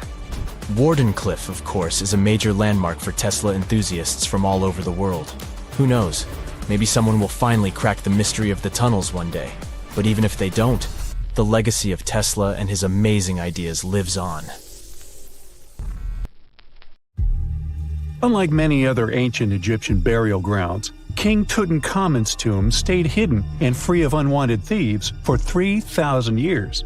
One reason was that the tomb was smaller than average and tucked away in a place called the Valley of the Kings. This area was already being extensively explored by the time they stumbled upon Tut's spot. The entrance was all covered in debris from building a nearby tomb, which must have also helped keep it a secret. There were also zero writings or signs on the outside of the tomb. Time passing also played a part in keeping it in amazing shape until the 1920s, when a man named Howard Carter finally made it in. But was Carter that big of a hero? Some recent findings say he might have been sneakier than initially thought. People used to think Carter wasn't just a glorified treasure hunter, he was a true archaeologist. Before Tut, he had been on a relentless quest for Egyptian artifacts. He discovered his interest in these unusual objects when he was a child, and soon started drawing the sculptures and inscriptions that were found in ancient tombs. After stumbling upon the remains of King Tut, Carter spent a decade recording and processing all sorts of objects, like golden thrones, chariots, and statues from Tut's tomb, shipping them down the Nile to Egypt's museum in Cairo. Well, at least that was the official story. More recent discoveries claim that not all of the objects made it to Egyptian officials. A secret letter seems to uncover Carter's little 10 for them, 1 for me policy. The letter in question was sent to Sir Alan Gardiner, a philologist and friend of Carter's, dated from 1922. In these writings, Carter mentioned having found the tomb and was asking his buddy for some advice. In another letter from 1934, Gardiner seems to be thanking Carter for an amulet, which was sent to him as a thank you gift. Carter was adamant that it didn't come from Tut's tomb, but evidently it did. Even the British director of the Egyptian Museum was onto Carter's sneaky endeavors, but couldn't prove it. He compared Gardiner's amulet to others from Tut's tomb, and lo and behold, they were a perfect match. Gardiner was so disappointed to have been put in such a sticky situation that he vented to Carter in another letter. Deciding to be a good friend, Gardiner didn't throw the famous archaeologist under the bus. Instead, he advised Carter to take those stolen goods back to Cairo, just like he'd advise you to like this video and subscribe to the Brightside channel for more amazing videos on the most unique topics in history. It's not the only shady piece of information on Carter's post-discovery behavior. In 1947, a man named Alfred Lucas, who used to work with a controversial archaeologist, gave some information in an obscure journal in Cairo. He claimed that Carter sneakily cracked open the burial chamber door himself. Then he sealed it back up like nothing had happened before the official uncovering. Now, why would he do that? Well, the same theory suggests that Carter and his crew might have entered the tomb early so they could get their hands on some ancient goodies. Obviously, these people couldn't risk having such objects sold while they were still alive, but made sure they were auctioned off after they passed. Carter, though, never confessed to anything. He made no official denial either, but the Egyptian government couldn't risk any more mysterious disappearances, so they prohibited him from entering the tomb for a while. Some have connected this apparent stealing to the curse of King Tut. If you've never heard of it, know that it became quite the scary tale soon after King Tutankhamun's resting place was uncovered. It claimed that anyone messing with the tomb of the boy pharaoh would face some serious bad luck. It's not all dramatic like a mummy going on an aggressive spree, but word got out that the people involved in disturbing King Tut's lair met some mysterious, untimely ends. The main untimely passing related to this supposed curse is that of George Herbert, the 5th Earl of Carnarvon. He was this British aristocrat who helped fund the search for the tomb. He passed away just a year after the tomb was opened. Now, people love to call it mysterious, but it turns out that Herbert was already in pretty bad shape health-wise when he got to Cairo, and he ended up getting taken down by a regular disease. Now, let's talk numbers. There were a lot of people linked to this tomb opening: security guards, archaeologists, and supporting staff. And sure, a few of them did pass not long after the tomb started receiving visitors. As much as we'd like this curse to be true for the sake of, good storytelling, statistically, if you have a bunch of people connected to opening a tomb, you'd expect some passings just by random chance. The average lifespan for those supposedly targeted by the ancient curse was more than 20 years after the spell was supposed to kick in. Herbert's daughter even lived until the 1980s, that's half a century later. And Howard Carter himself lived until 1935, a solid 16 years after the big reveal. Some have suggested that the whole curse was nothing more than a careful PR strategy. You see, when Tut's tomb was found, Howard Carter wanted to make a priority out of keeping nosy reporters away. So he might have come up with a curse hanging over anyone entering the Boy King's resting place. But what was stolen from King Tut's tomb anyway? Well, some jewelry to begin with. It might have been snatched by Howard Carter himself, according to a French specialist. He did some intensive research by looking at old pictures taken from inside the tomb back in the 1920s. He compared those images to various objects from museums and auction houses. He soon started to piece together the whereabouts of some of Tut's jewelry. First up, there's this collar that used to be on Tut's chest. It was all broken into pieces, and some parts went via Carter to the Nelson Atkins Museum in Missouri. Meanwhile, other bits ended up on a necklace owned by some unnamed people who tried to sell it in 2015 but failed. Even the Nelson Atkins Museum agrees, as they've confirmed the information on their website. Then there's a headdress piece. Some beads from it that once belonged to Tut apparently got stolen by Carter too. They were also strung into a necklace and are now being held at the St. Louis Art Museum. Another fancy collar made out of glazed ceramic magic spent some time at the Met, far away in New York. Thankfully, it was sent back to Egypt a bit over a decade ago. This seems to have been, as you'd expect by now, also stolen by Carter. Missing artifacts aside, King Tut still gave a ton of amazing objects that helped us learn more about this incredible ancient culture. Starting with the famous burial mask.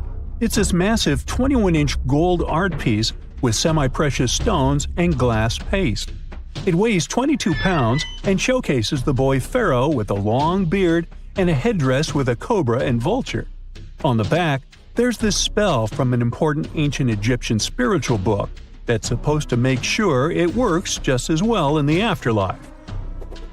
Tut was also apparently a board game enthusiast.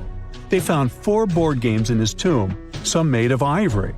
Archaeologists also found a pair of gold sandals, though you'd imagine they were more for show than for comfort.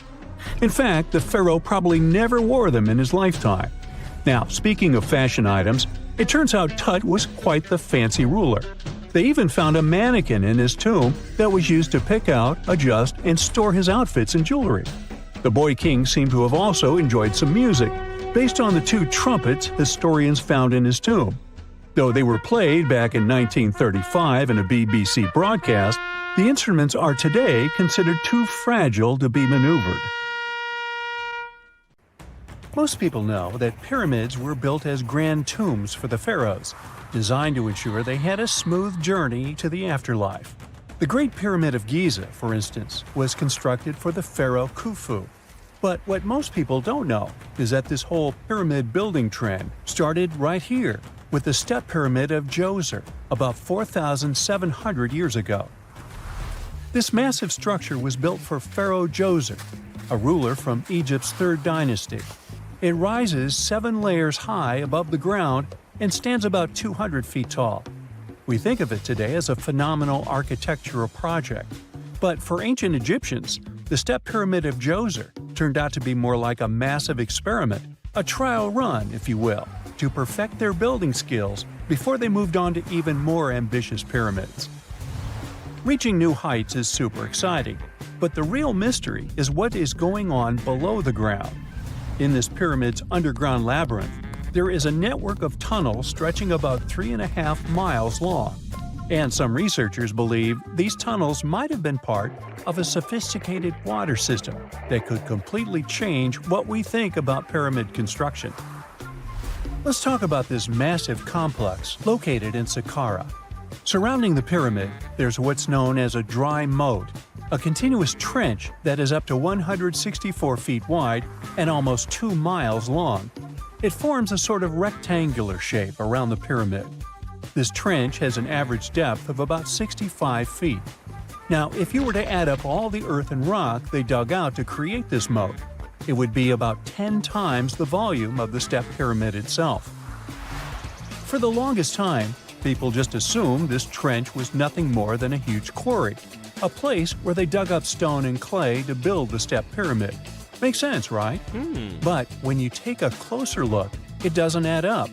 The trench is too narrow and deep to be practical for mining, and its layout doesn't match anything we know about ancient Egyptian quarrying methods. Plus, some sections of the trench are actually covered with a rocky ceiling, which would have made it nearly impossible to use as a quarry. Another theory suggests that the dry moat had some kind of spiritual significance. Maybe it was a sacred place, where souls of nobles gathered to serve the late king in the afterlife. There are even niches in the walls that work as a hint at this spiritual function. But most researchers believe that this purpose likely developed much later, long after the complex was built for Djoser. So, what was the moat really designed for? In 2020, a researcher came up with a pretty intriguing idea.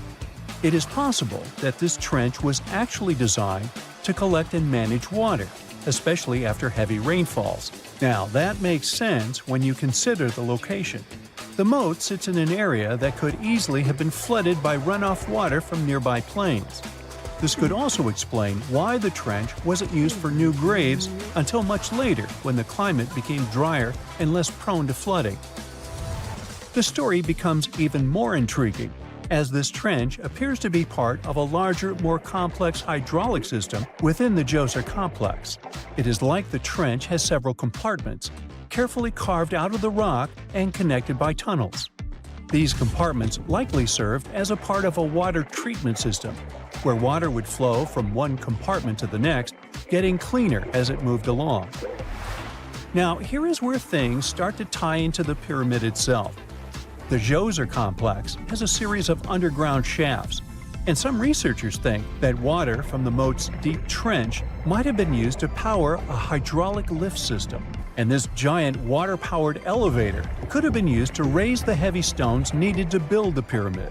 It worked like a volcano, but instead of lava, water did the heavy lifting. Imagine a big deep hole in the ground at the center of the pyramid site. Inside this hole, there was a huge wooden platform, kind of like a giant raft that could move up and down. When the workers wanted to lift a heavy stone, they would fill the hole with water.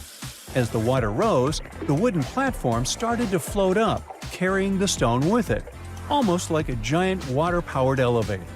When the stone reached the right height, the workers slid it off the platform and onto the pyramid. The idea is that water from the deep trench, after being cleaned and filtered, would flow into these shafts. A massive float, possibly made of wood, would then rise as the water filled the shaft, lifting the stones up to where they were needed for construction. Once the stone was in place, they'd let the water out, lowering the platform back down to the bottom, ready to lift the next stone. This fancy hydraulic lift system could have been a game changer, making the whole building process a lot faster and more efficient without using a lot of workforce.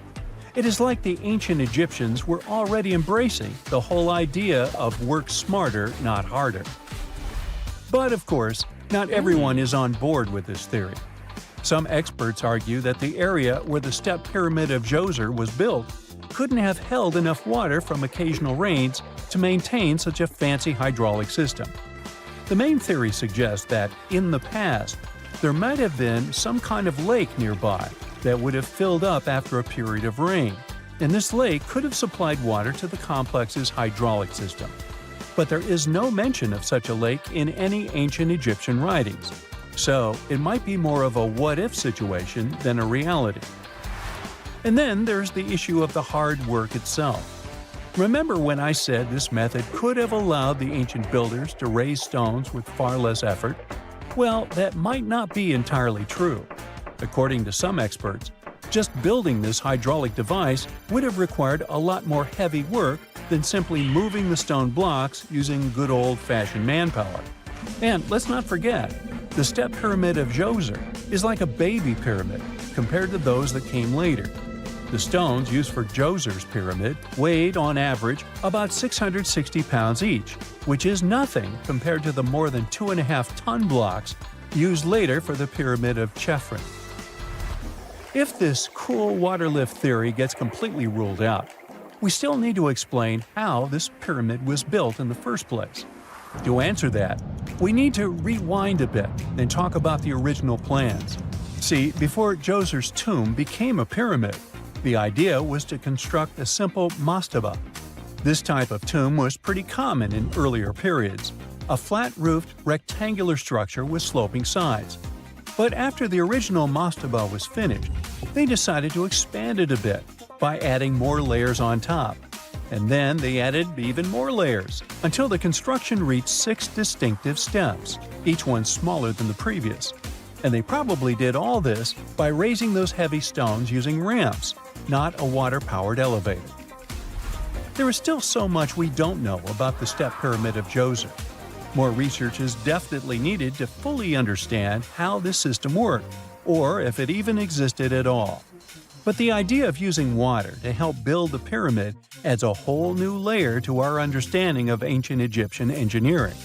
It's a powerful reminder of just how clever and resourceful those builders were, using the natural landscape and the power of water to create one of the most iconic monuments in history. Consider the Great Pyramids, one of the original 7 wonders of the world and the only one that still exists today. Did you know that the pyramids of Giza weren't the only pyramids out there? And they weren't even the first ones. First, there were the pretty good pyramids, but they didn't catch on. Nah, I made that up. Back to the story. In ancient Egypt, it was believed that kings were chosen by gods to serve on earth as their mediators. In the afterlife, they were expected to become gods themselves. The pyramid complex was built to make sure that the king had everything they might need in the afterlife. The complex included the pyramid, a palace, and temples. The tomb in the pyramid, where the king was buried, was filled with many things they might need, like furniture, food, and gold vessels. Actually, the first pyramid had been built 80 years before the first pyramid of Giza appeared. Overall, there were around 100 of them. Some weren't finished though, since the construction took a while and not every pharaoh lived long enough to see the end of the construction. And now let's talk about the construction itself. The biggest of the pyramids of Giza is as tall as a 40-story building. So how on earth did they manage to build a structure that massive 5,000 years ago, long before machines and other equipment appeared? Well, let's figure it out. So Pharaoh Khufu ascended the throne around 2575 BCE, and his architects started the construction of the oldest and biggest of the pyramids of Giza. He figured that over 2 million limestone blocks had to be used to build the pyramid, each weighing around 2.5 tons, around the weight of a rhino. The architect wanted to finish the construction in 20 years. To make it possible, a stone had to be carried and pushed into place every 4 minutes, 24 hours a day, 7 days a week, and 365 days a year, except leap year. So obviously, a lot of workers were needed to make it happen. Many believe that it was enslaved people who worked at the pyramid's construction site, but that's not true. Workers came from all over Egypt to contribute to the project. All in all, around 25,000 of them. The Egyptians were doing all kinds of work, starting with manual labor and crafting tools to administrative work. They all worked around 10 hours a day. They were housed and well-fed, and they were overall living a more comfortable life than an average Egyptian could afford at that time. Supposedly, the builders lived in a nearby temporary city and were a highly organized community with a strong leader. The pyramids seemed to be designed to align with the points on a compass, and their sides symbolized the rays of the sun. But back at that time, there were no compasses. Ancient Egyptians figured out the directions themselves and with amazing precision. To align the pyramids, they used 2 constellations. The construction site was arranged on the west bank of the Nile River. This also had a symbolic meaning. Just like the sun sets in the west, life sets in the west as well. The second Pyramid of Giza was for Khufu's son, Pharaoh Khafre.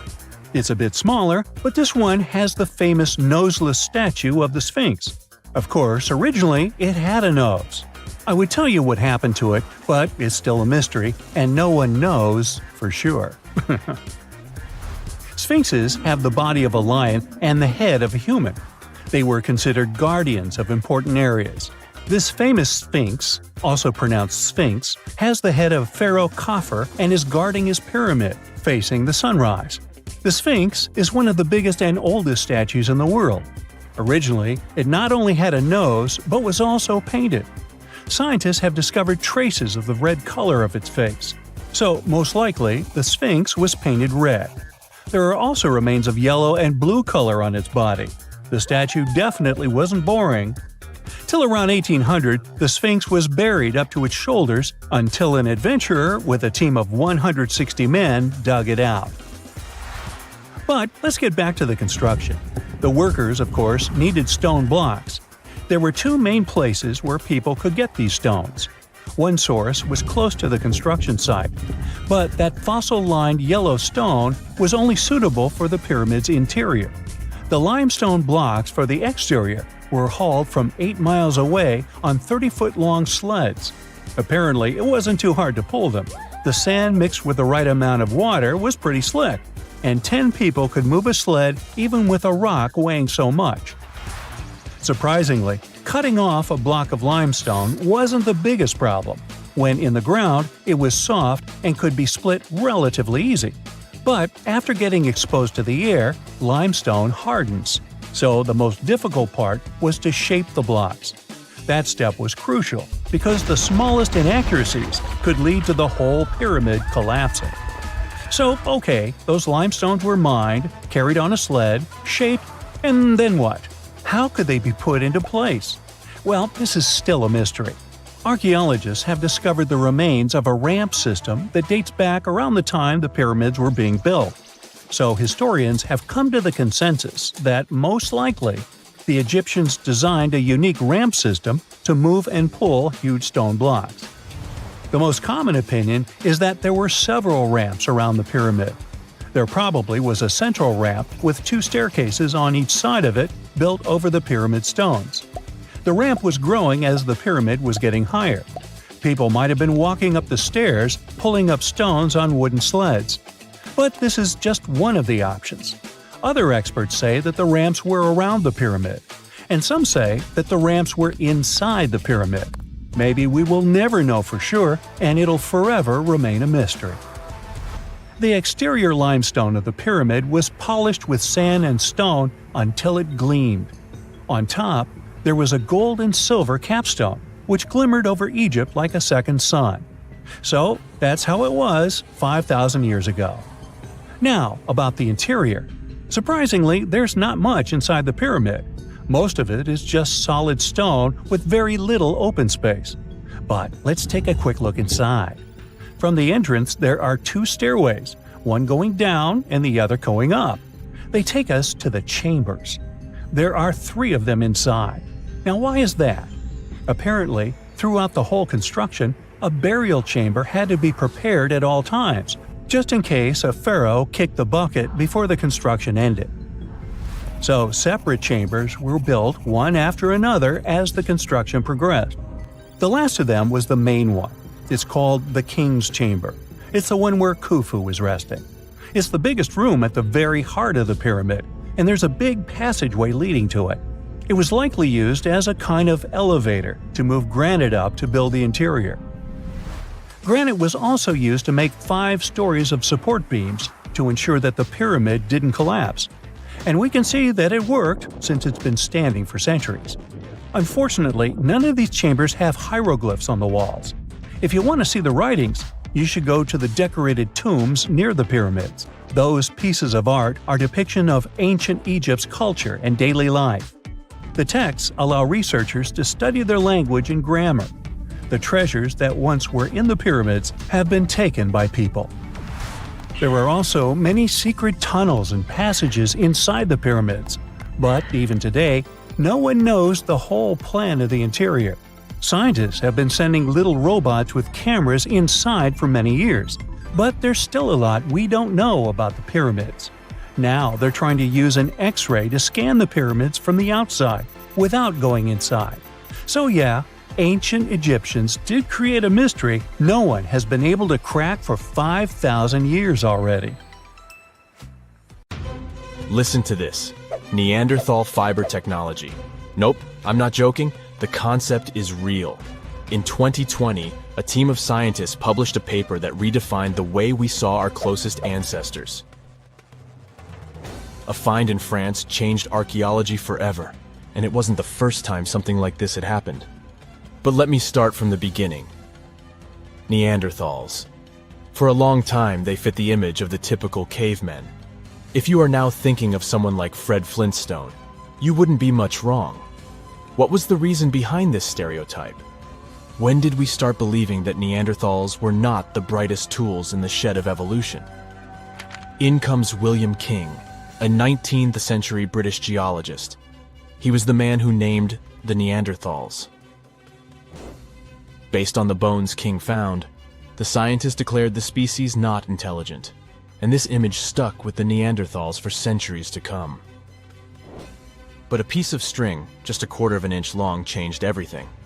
A small, dry river valley, Abri du Maras, was the place of the great find.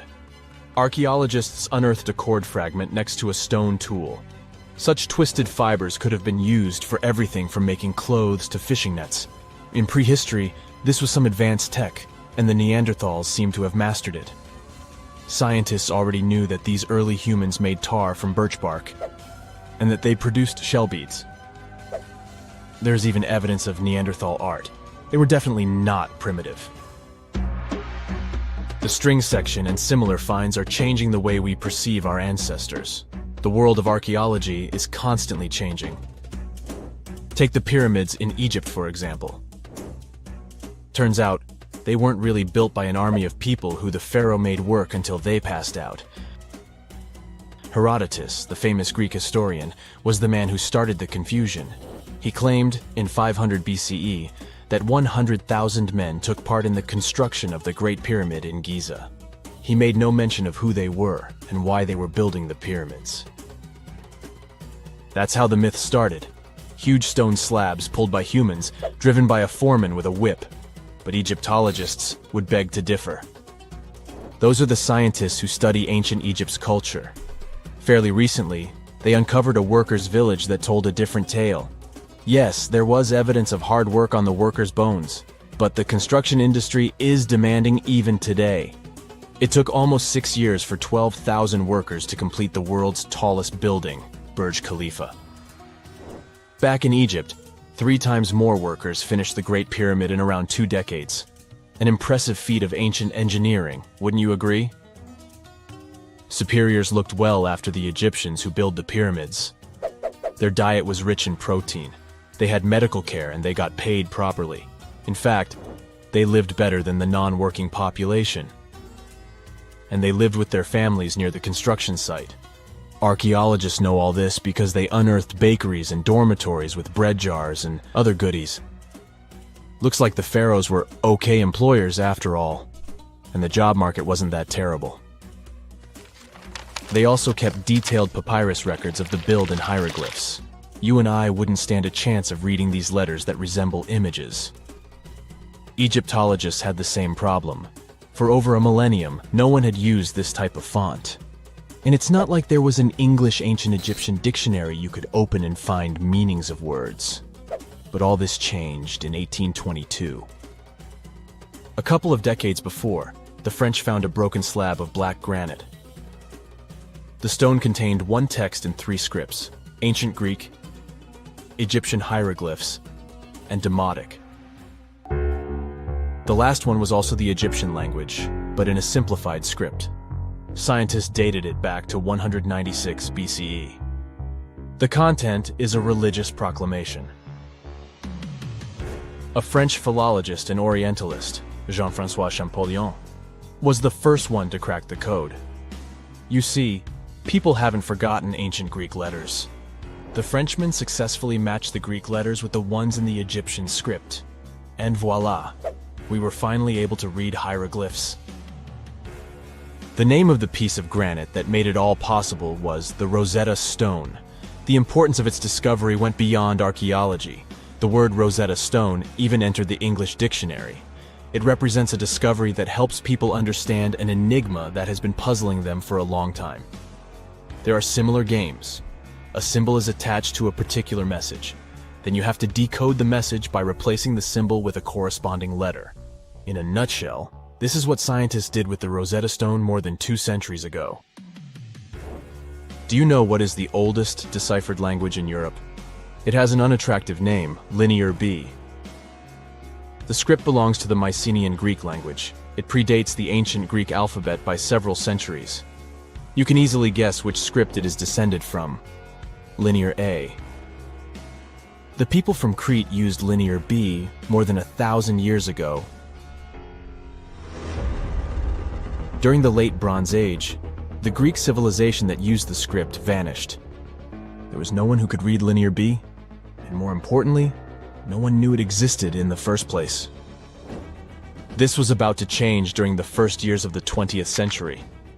A British archaeologist by the name of Sir Arthur Evans excavated a vast palace complex at Knossos, Crete, Greece. This was the center of the Minoan culture that created the enigmatic script. The palace boasted some 1,300 rooms. They had colorful paintings of dolphins, griffins, and bulls. All of these captivated the archaeologist's imagination. But their biggest find was at first overlooked. Thousands of slabs of baked clay. The fire that brought down the palace helped preserve the tablets. It was impossible to read the slabs, though. They were written in an unknown language. The scientific community had to wait for another half a century before Michael Ventris cracked the code. He was an English architect and cryptographer. Ventris studied Greek and Latin. While attending the famous archaeologist's lecture, the young man decided to solve the puzzle of Linear B once and for all. He managed to do so in 1952. One of Ventris's most amazing discoveries was that the script was an archaic form of Greek. But cryptology still hasn't solved the code of Linear A. This writing system will remain a mystery until a motivated young person like Michael Ventris comes along. They wouldn't have to be a professional archaeologist. Basil Brown certainly wasn't. Yet in 1939 he discovered the richest early medieval tomb in Europe. This happened in Sutton Hoo in the southeast of England. This wasn't an ordinary tomb made out of stone. It was a full-size ship, 3 times as long as a London double-decker bus. And that's not all. Apart from its main purpose, the ship was full of riches. Deluxe hanging bowls, feasting vessels, gold and dress accessories, and luxurious textiles were just some of the treasures found. Archaeologists were also amazed by the silverware from distant Byzantium. You probably know this city as Istanbul, Turkey. Even in our age, it's several days' drive from Sutton Hoo. Just imagine how much time and money it cost to import a silver plate in the 7th century. That's when the ship went down, according to archaeologists. The English couldn't have done it. At that time, there was no England. The people living in the British Isles at the time were the Anglo-Saxons. Perhaps the ship from the grassy mounds in Suffolk belonged to one of their kings? We will never know. The local acidic soil did away with any possible evidence, or no one laid there in the first place. It could have been a cenotaph, which is a monument constructed to honor an important person. The archaeologists still don't have a definite answer. But what they have found at Sutton Hoo shed light on the Dark Ages. Before the discovery of the ship, they knew little about what had been going on in Britain after the Romans left. Now, the image of the early Anglo-Saxon society was much clearer. Perhaps the English soil will be the site of the next great breakthrough in archaeology. 2 centuries ago, a 31-year-old Frenchman stormed into his brother's office in Paris. He had only one thing to share. "I've got it!" The man was so excited that he immediately collapsed. He spent the next 5 days in bed recovering his health. Who was this mysterious person, and why was he so thrilled? Jean-François Champollion made one of the greatest scientific breakthroughs in human history. He had cracked the code of Egyptian hieroglyphs. This enabled scientists to finally unravel the secrets of this ancient civilization. They weren't able to read hieroglyphs for nearly 2,000 years. After the Romans took over Egypt, the intricate writing system slowly faded away from people's minds. The last of the hieroglyphic texts date back to the 4th century. For thousands of years, Egyptians used images to show their lives. But the knowledge of how to read these pictures was lost to modern science.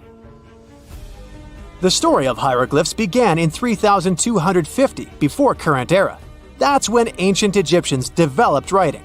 Their motivation was to better organize the distribution and storage of goods. One of the earliest examples is a ceramic jar that had an inscription in black ink. There were two major writing systems. The first were the hieroglyphs, which literally means sacred carving. Egyptians carved hieroglyphs in stone on temples, tombs, and similar monuments for 3,000 years. They present a system of pictorial texts. A pictograph is a picture or a drawing that stands for an idea of a word. It's a precursor to the true writing as we have it today. For example, when Egyptians wanted to write ibis, they would draw a small image of the bird. Hieroglyphs can be found on walls. They were a formal way of writing. The other writing system was hieratic. Egyptians mostly used it when writing on papyrus. That's an early, thicker form of the paper we have today. It soon evolved into demotic. This improved version became the most common writing systems in ancient Egypt. Then, in the early 4th century BCE, Alexander the Great took control of Egypt. This was the time when the Greek Ptolemaic dynasty ruled the country. You've probably heard of the last ruler of this dynasty, Cleopatra. During her time, Egyptian Demotic and Greek were used side by side. The two started mixing, and by the year 100, a new language emerged, Coptic. It slowly replaced the ancient writing system. Only Egyptian priests used hieroglyphs for the next couple of centuries, and then their meaning was lost to history. But not forever. Arabs were the first who tried to solve the mystery of the hieroglyphs. Medieval travelers came across these strange symbols and wanted to understand their meaning. They consulted speakers of Coptic and translated text from Greek and Latin into Arabic to break the code of the hieroglyphs. During the Renaissance, Europeans also became fascinated with the legacy of ancient Egypt. Scholars from the Old Continent believed that hieroglyphs were a group of symbols as opposed to a written language. This was all about to change in 1799. A year earlier, Napoleon, the famous French ruler, arrived in Egypt. His subordinates constructed a fort that dated back to the 15th century. Rashid, or Rosetta, was a port town in the northeast of Egypt, near Alexandria. One section of the old fortification wall contained an interesting slab inside. The stone tablet was made of a granite-like rock. It was just 40 inches high and 30 inches wide. It contained 3 distinctive sections of text carved into it. The letters were in 3 scripts and 2 languages: hieroglyphs, Demotic, and Greek. It was a fragment of a larger ancient stela. These are upright stone slabs that are used to dedicate to a person or an event, but the one from Rosetta was damaged. 2/3 of the hieroglyphic text on the top was missing. The bottom Greek text lacked a cornerstone. The only fully preserved section was the writing in Demotic in the middle of the slab. It eventually ended up in the British Museum. The scientific community was intrigued, and the race was on to decipher it. Prints and casts of the slab went out all over Europe. Scholars already knew ancient Greek, so in theory, this shouldn't have been so hard. The first people who saw the Rosetta Stone thought the process would take 2 weeks. In the end, it took 2 decades.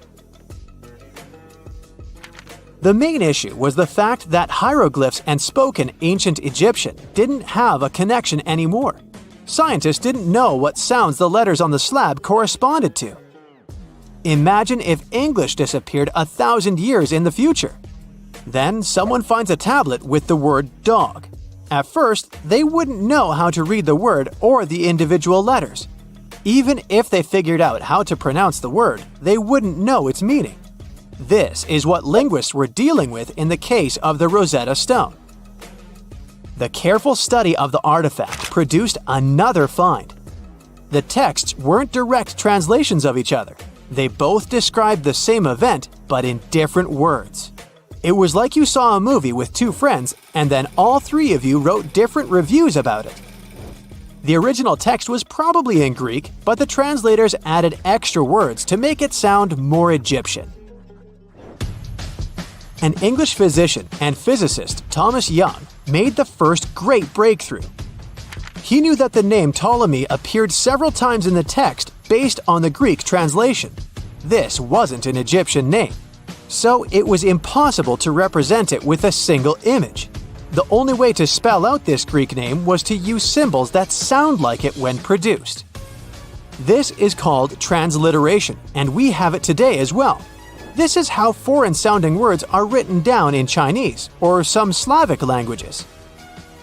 Young focused on sets of hieroglyphs in oval frames. These are called cartouches. He experimented a bit but finally discovered that one of them read, Ptolemy the Great. The individual hieroglyphs that made up this name corresponded to sounds needed to produce it. This is where our mysterious man from the beginning of the video enters the picture. Champollion picked up where Young left off. He knew Coptic, so the Frenchman was able to determine what many other hieroglyphs sounded like. The eureka moment was close. It came while he was studying a cartouche from a site dedicated to Ramses II. It had 4 symbols. The last 2 were the same. He determined this was the sound S. The first symbol was the sun. This is Ra or Re in Coptic. So the cartouche read Ra something SS. Can you already guess the name? Of course, it's Ramses. This breakthrough finally cracked the code. Ancient Egyptian wasn't a mishmash of cool-looking images. It was a phonetic language that Jean-François Champollion discovered in September of 1822. The stone slab is today known as the Decree of Memphis. The Egyptian Council issued it in this city in the year 196 before current era. In it, they expressed their loyalty to the pharaoh. They erected identical stelae in temples all across Egypt. The Rosetta Stone was just one copy of them, but its content is less important than the fact that Champollion's translation gave these ancient peoples their voice again. During the 1800s, European scholars didn't think that the Egyptian civilization was much older than classical Greek or Roman. Now that scientists could read hieroglyphs, a whole new chapter of human history opened. One of the most famous finds in the history of archaeology happened in 1922. That's when the British archaeologist Howard Carter discovered the tomb of Pharaoh Tutankhamun in Egypt's Valley of the Kings. The whole world admired King Tut's golden mask. But without Champollion's pioneering work, it would be impossible to know who its owner was. The young pharaoh's cartouche is phonetic. For instance, you pronounce the pictograph of a chick as the vowel U. The symbol for the key of life is an ankh, and there is a shepherd's crook in the end. It symbolizes the word ruler.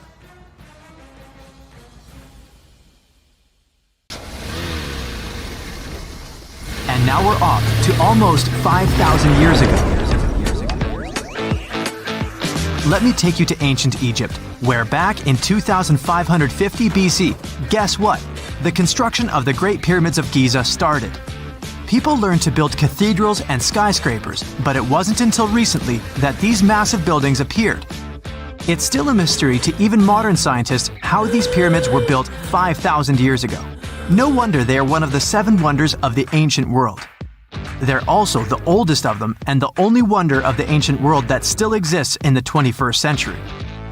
It must have taken a lot of cooperation to build a thing that massive, even for today's metrics. But the Giza pyramids weren't the first pyramids ever.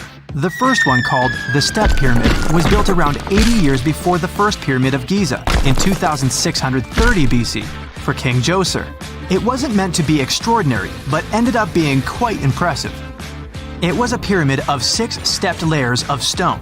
It was 204 feet high, which is as tall as a 19-story building. And it was the tallest building that existed at that time.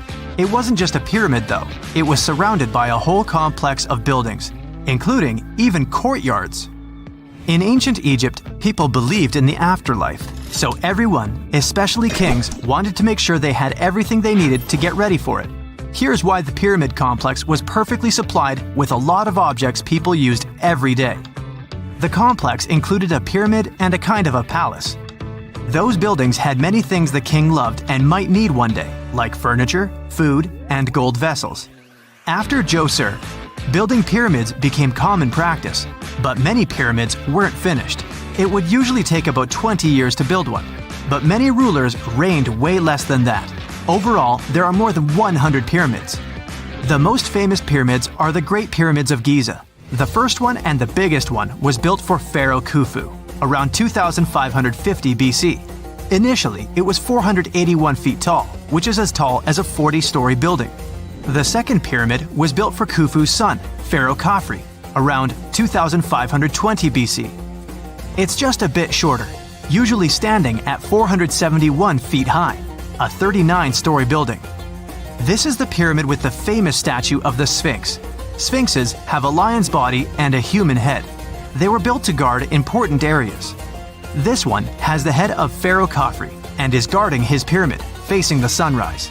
The Sphinx is most well known and is one of the world's biggest and oldest statues.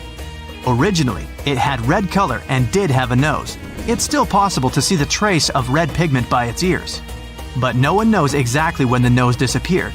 For some time, the Sphinx was sort of hidden underground, being covered with sand up to its shoulders.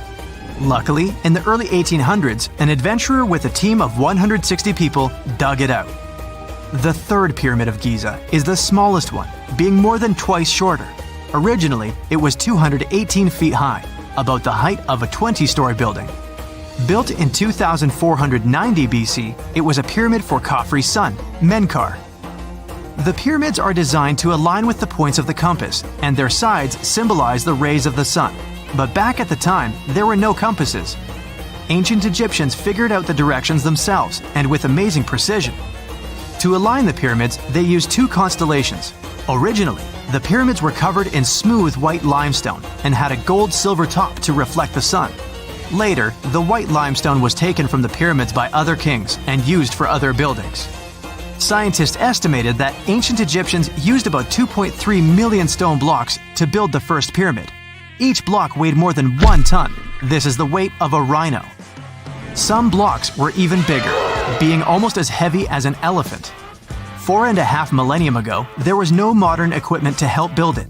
There were no machines, no wheels, and even no steel. The only metal available to them was copper.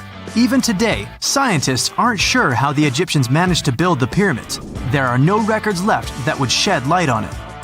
Some even think that Egyptians wanted to keep it as their secret and didn't even record it on purpose. Many believe that poor people and foreigners built the pyramids, but it's not true.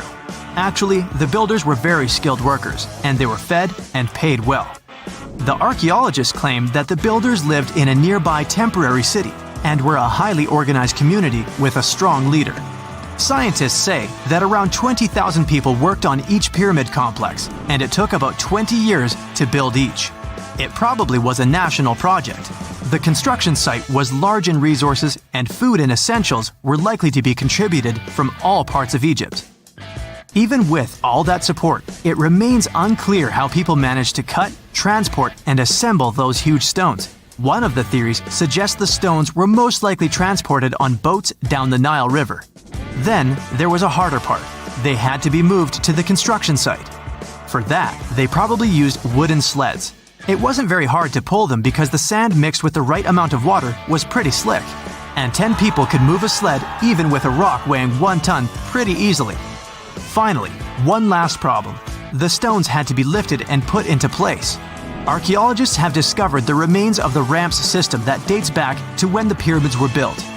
Most likely, the Egyptians designed a unique system to move and pull huge stone blocks, but no one knows what it looked like exactly. The most common opinion is that there were several ramps around the pyramid to help move the blocks. The ramp was growing with the pyramid getting higher. They suppose people were walking up the stairs, pulling the stone on the wooden sled up in the middle on the sandy ramp. But this is just one of the options. Others say that the ramps were going around the pyramid. Some say the ramps were inside the pyramid. But we'll never know for sure, and it'll forever remain a mystery, just like the ancient Egyptians wanted. Surprisingly, there's not much inside the pyramids. Most of it is just solid stone with very little open space. But let's take a quick look inside the biggest of the pyramids of Giza.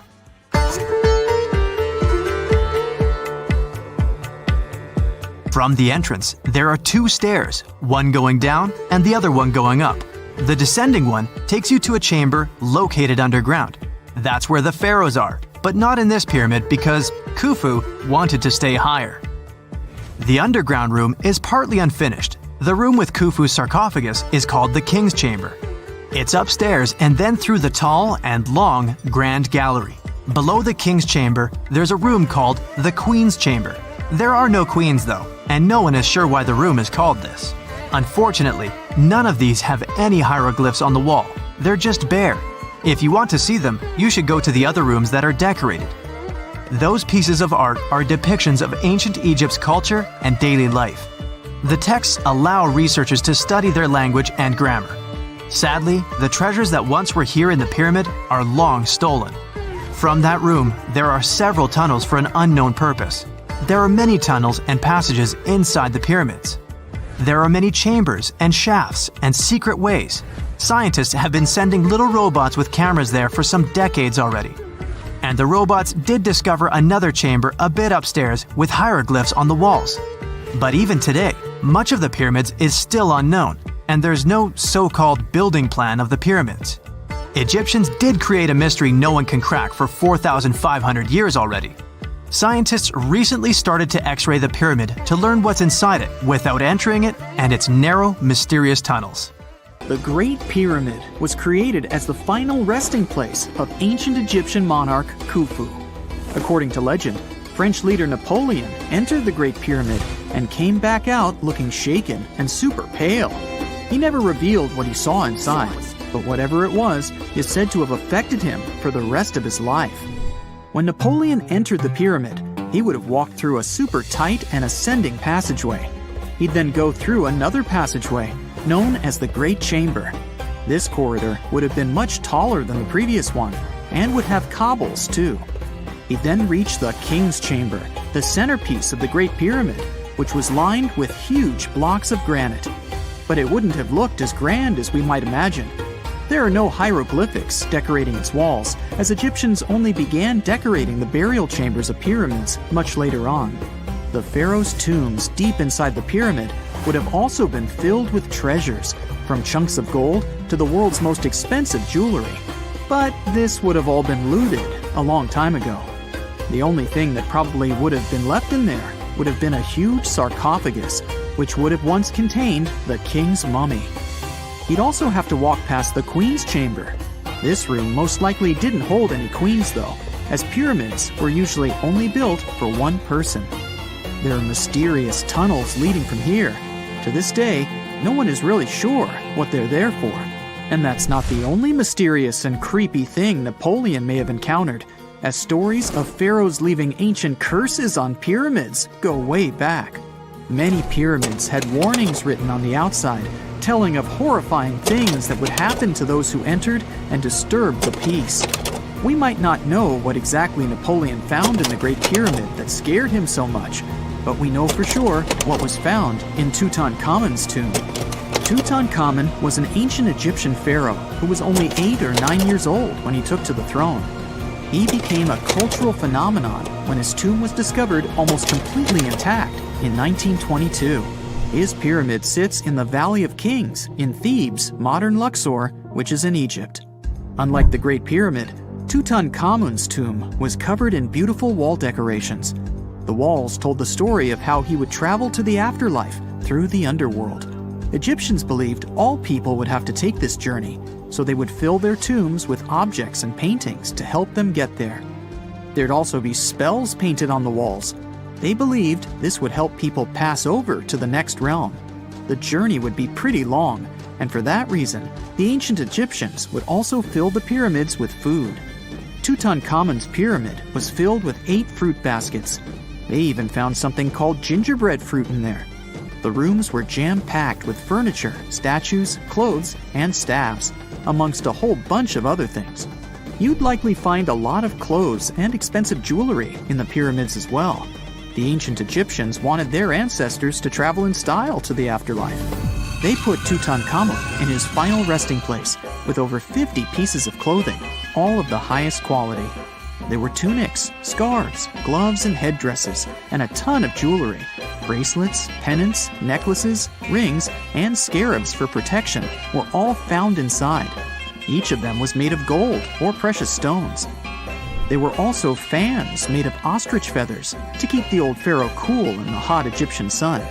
But the temperature inside the pyramids never actually went above 68 degrees Fahrenheit. The ancient Egyptians developed a super cool air conditioning system that we don't fully understand even today.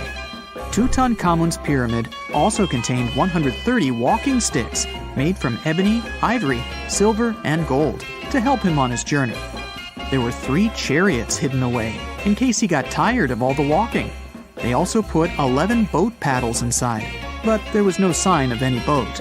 The pyramids would be littered with the pharaoh's favorite scents and perfumes. During the excavation of Tutankhamun's pyramid, it quickly became clear that it had been robbed during ancient times. There was damage to doors and traces of oils left in empty jars. It looks like someone raided the pyramid for gold and the scents, perfumes, and oils that had been left for King Tut. There was still a bit of perfume, which was made from coconut oil and frankincense, left in one bottle. It seems like Pharaoh Tutankhamun loved board games. There was an ivory traveling set of Senet in his pyramid. Although we don't know for sure exactly how to play it, we have figured out it was sort of an ancient Egyptian version of backgammon. It looks like it was a 2-player game where the goal was to knock your opponent off the board. Not really sure who Tutankhamun's mummy was supposed to play with, though. The ancient Egyptians had some rituals that may seem pretty strange to us. For example, they used to shave their eyebrows off if they ever lost a cat. So it's not too surprising they put some really weird things inside pyramids. Archaeologists discovered a collection of mummified cats and scarab beetles in pyramids that date back more than 4,000 years. They were found in the pyramids of Saqqara, which is south of Cairo. They also found a bunch of makeup kits and mirrors inside. Makeup was worn proudly by both men and women in ancient Egyptian times. Eyeliner was the most popular cosmetic. The Rosetta Stone was one of the best discoveries ever made in pyramids. It was found by our man Napoleon Bonaparte and his team. It's a black granite rock that dates back to 196 BCE. It's transcribed in Greek, Demotic, and hieroglyphic. When it was translated in 1822, we got the key to understanding ancient Egyptian hieroglyphics for the very first time. The discovery of Queen Hatshepsut's mummy in 1903 changed our understanding of the Egyptians forever. After she had passed away, her successor, Thutmose III, removed most of the evidence of her reign, so we basically knew nothing about Egypt's first great female leader. She's now gone on to become one of the few and most famous female pharaohs of Egypt. Pharaoh Khufu even had a fully fledged boat in his pyramid. Archaeologists uncovered more than 1,200 pieces of a giant boat near the Great Pyramid at Giza. They reassembled the boat, and it's a whopping 144 feet long. It's most likely a solar boat, which was designed to carry the resurrected king with the deity Ra. Fun fact, the Pyramid of Giza is the last remaining of the 7 wonders of the ancient world. The other 6 are the Hanging Gardens, the Colossus, the Temple of Artemis, the Mausoleum, the Lighthouse, and the Statue of Zeus. This pyramid was also the world's tallest man-made structure for 3,800 years, and it's the biggest pyramid in Egypt. It took a staggering 2.3 million blocks of limestone, and some weighed as much as 80 tons. It took an incredible 100,000 laborers and a whopping 23 years to build. Its original height was a mega 480 feet. In 2017, archaeologists discovered something weird about Egypt's Great Pyramid. There's a hidden void that's at least 100 feet long, and no one really knows why it's there or what's actually inside it. The weird void is the first inner structure discovered within the 4,500-year-old pyramid since the 1800s. Scientists used cosmic rays to detect the massive hole, but are still no closer today to finding out what's inside.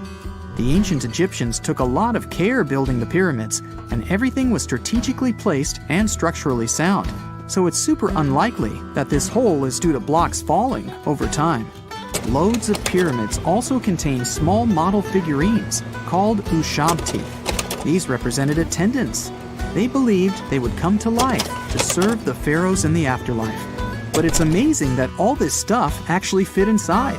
There isn't actually a huge amount of space inside the structures. It's mostly just rock. It's 1898, and you're taking part in excavations in Saqqara. This place, not far away from Cairo, is full of ancient tombs and pyramids. You're in your Indiana Jones mood and hope to find something really phenomenal to become famous. Gold, manuscripts, treasure maps, mummies of famous pharaohs. Wait, a wooden bird? You're really disappointed as it looks like a regular toy. An old one, but still. Little do you know that years later, someone would propose that your bird was actually an ancient monoplane. So the artifact, nicknamed the Saqqara bird, is made of a sycamore tree. The birdie has a wingspan of just 7 inches and weighs around 40 grams. A perfect original souvenir from Egypt, I would say.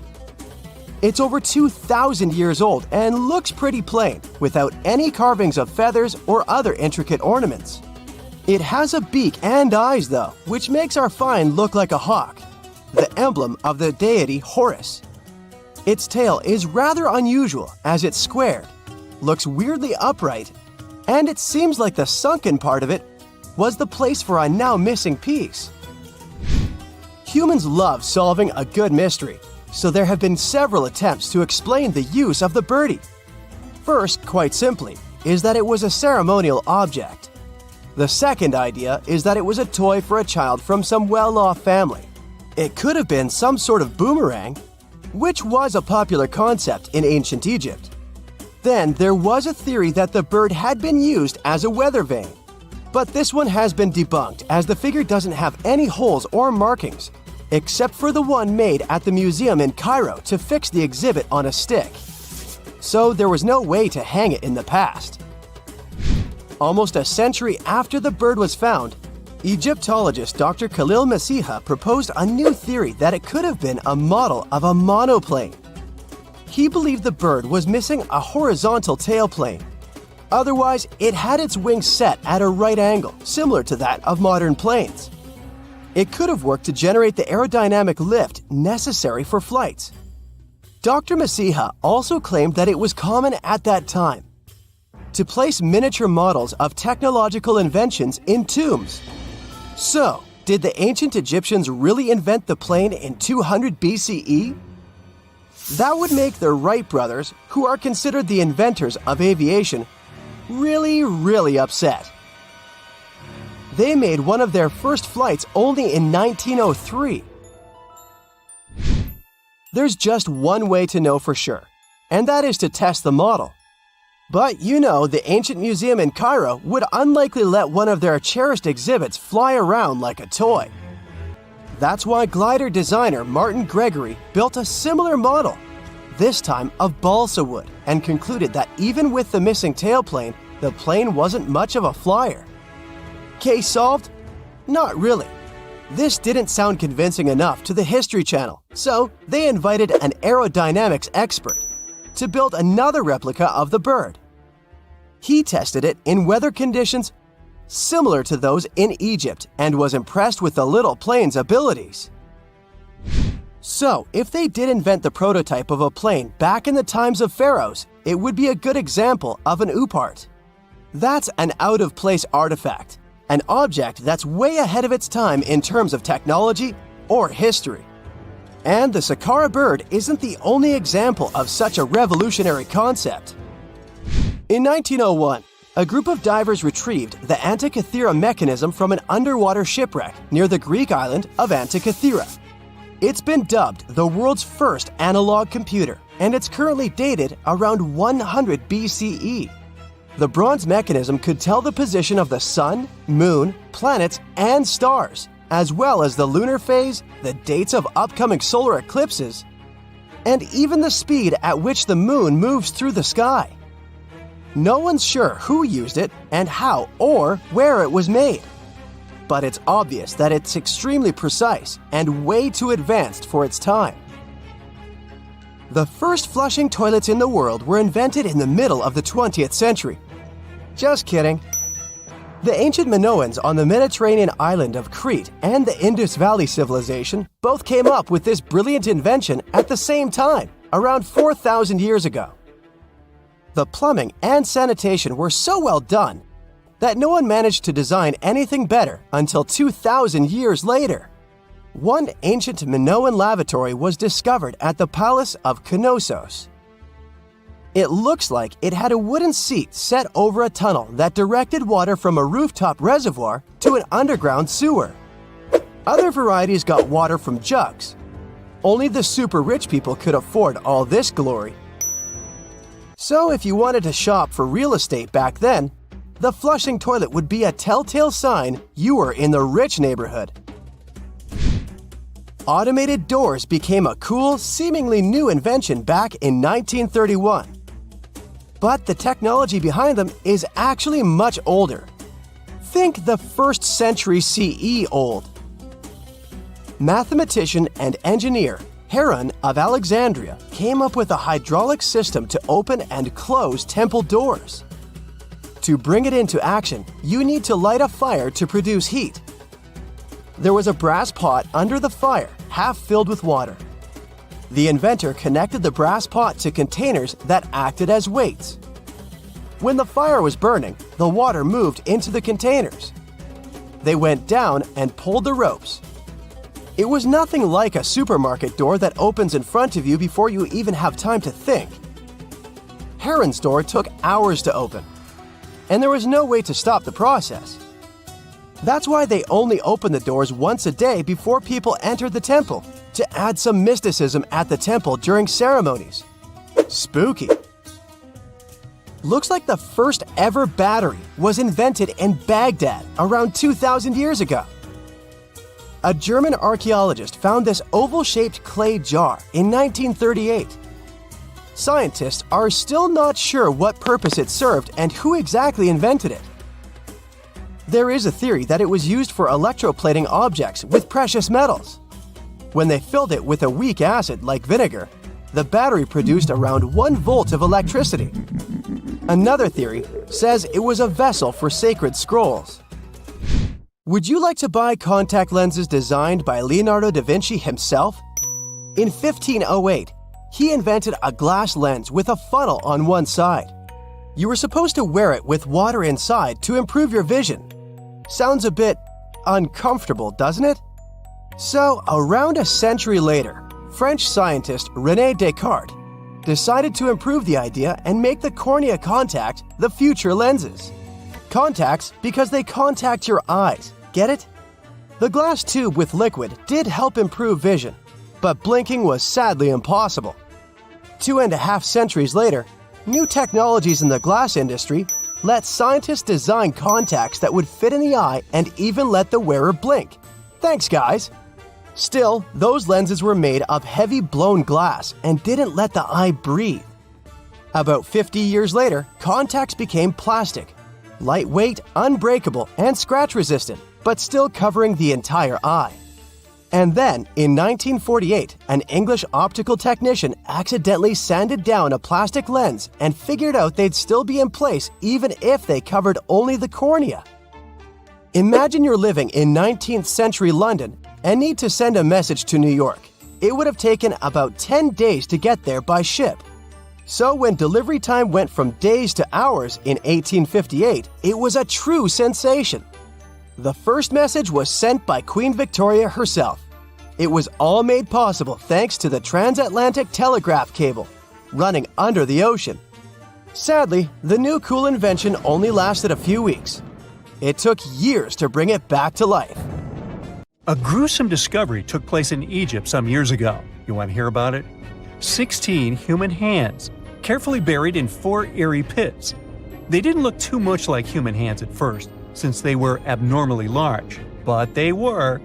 Weirdly, there were only right hands. No left hands were in sight.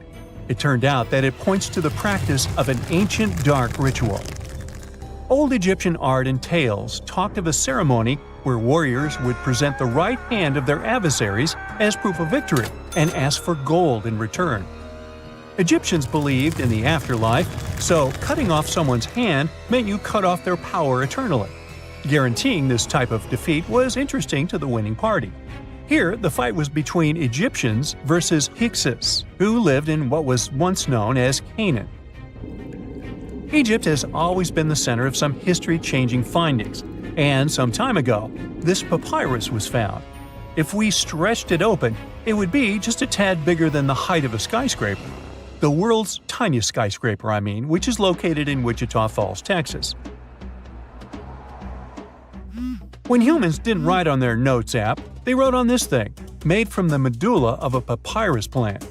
Around 2,000 years ago, ancient Egyptians wrote something reminiscent of a book where they describe most of their funerary traditions and their visions of the afterlife. It's considered one of the most important texts from ancient Egypt and is still sold in bookstores to this day. This ancient manuscript was unearthed from a chamber located just south of the Pyramid of Giza, located in Saqqara. Oh yes, Giza is the oldest pyramid in Egypt and not the Giza pyramids like most people think.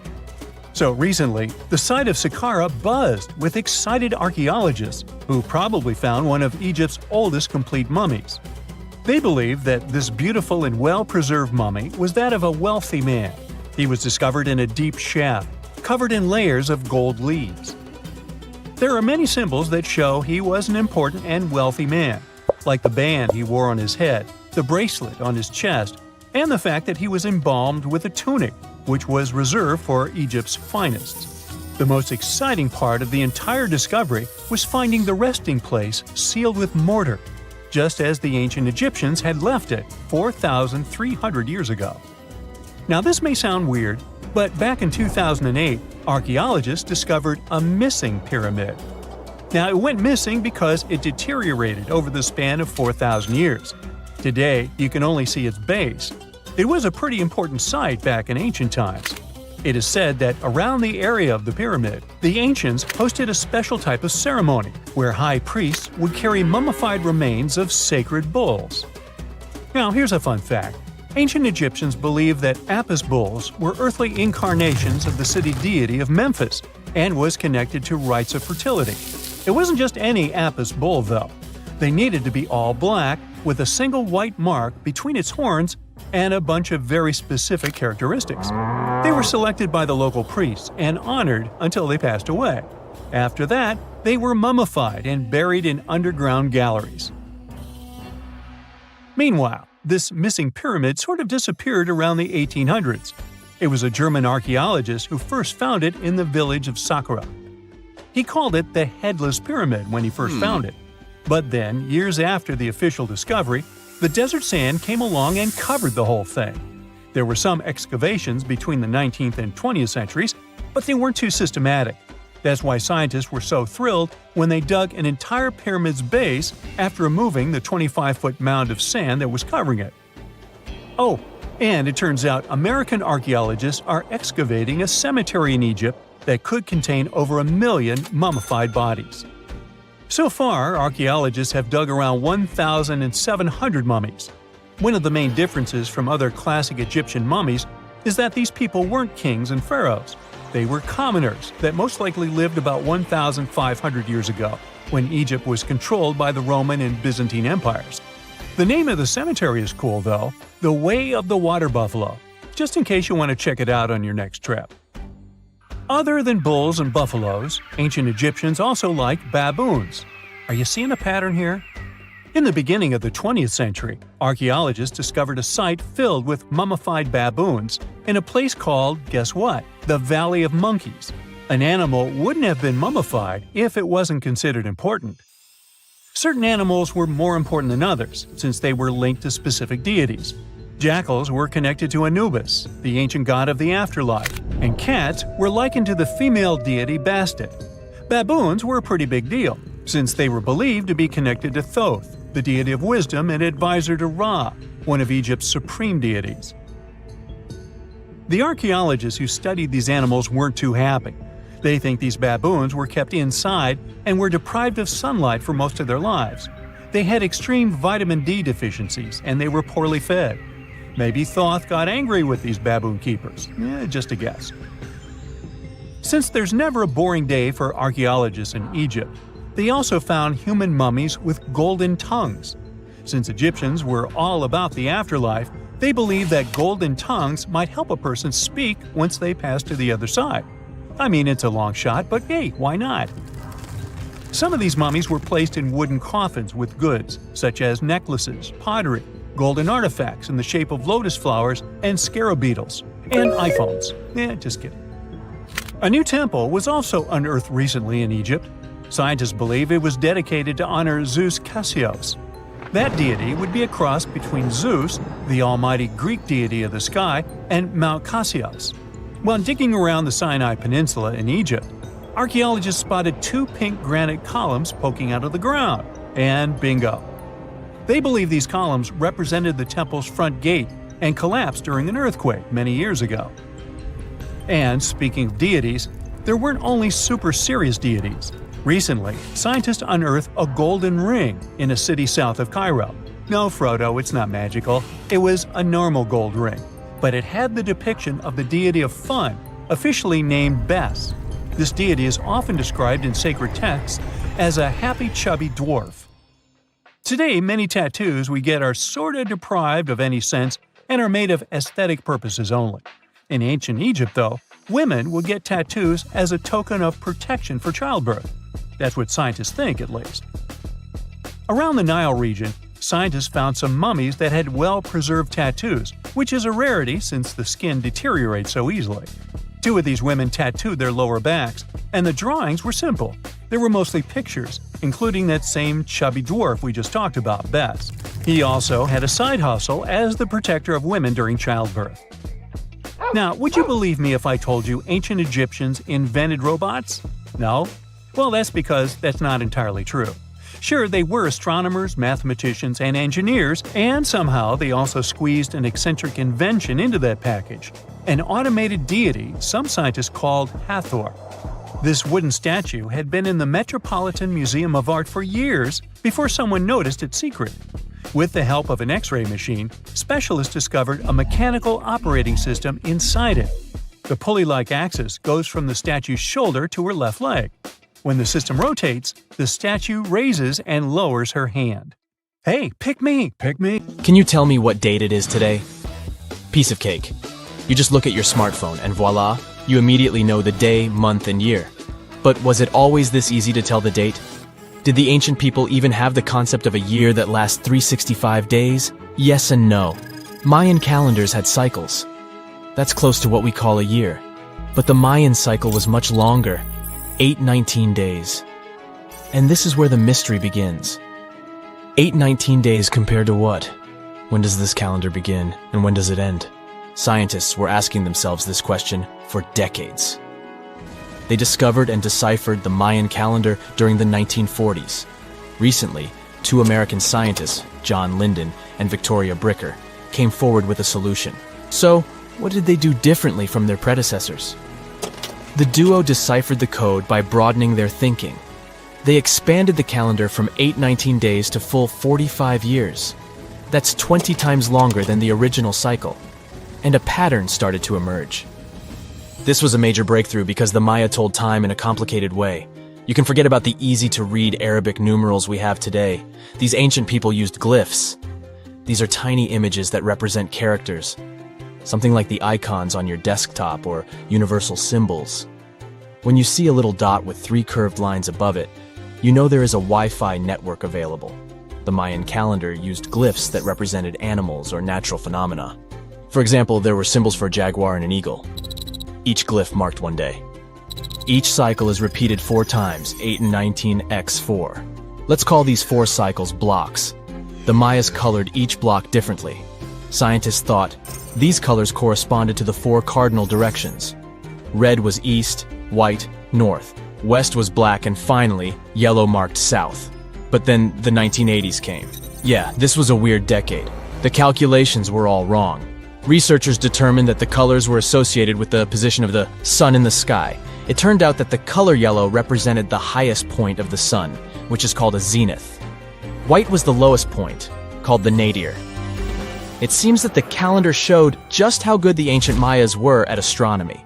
This is most evident at Chichen Itza. This principal Mayan city is located on the Yucatan Peninsula, Mexico.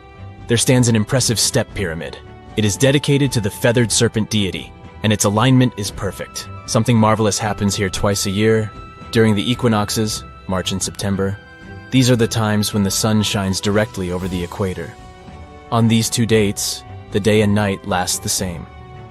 At the site of the pyramid, sunlight first illuminates the sculpture of the serpent head at the base of the structure. Then it makes its way up the 91 steps. This creates the illusion that a snake is slithering down the pyramid. Even today, people gather to witness the sight.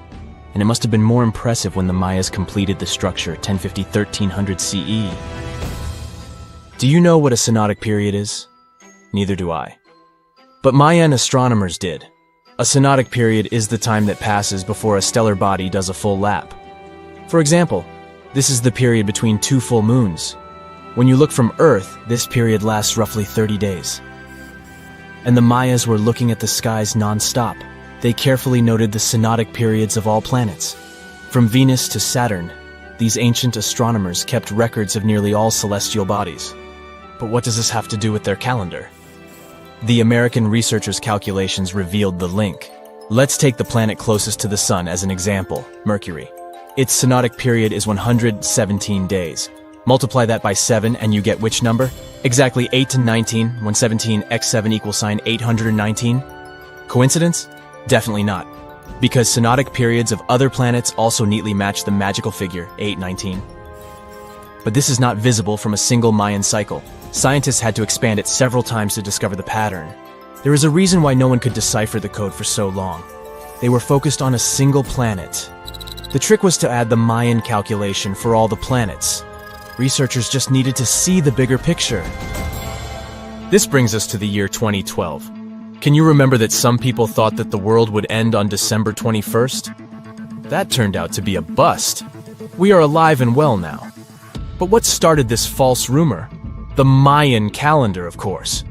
You see, these ancient people based their calendar on long periods of all the planets. That included a lot of complicated math and a lot of multiplying.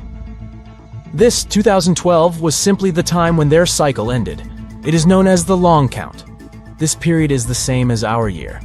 For the Mayas, 2012 was something like the 31st of December for us. Just an end of a cycle in which they measured time, so there was no need to panic. Those New Year's Eve parties might be a bit wild, but the world doesn't end on January 1st. The Mayas stretched more than their calendar. Rubber was the name of the game.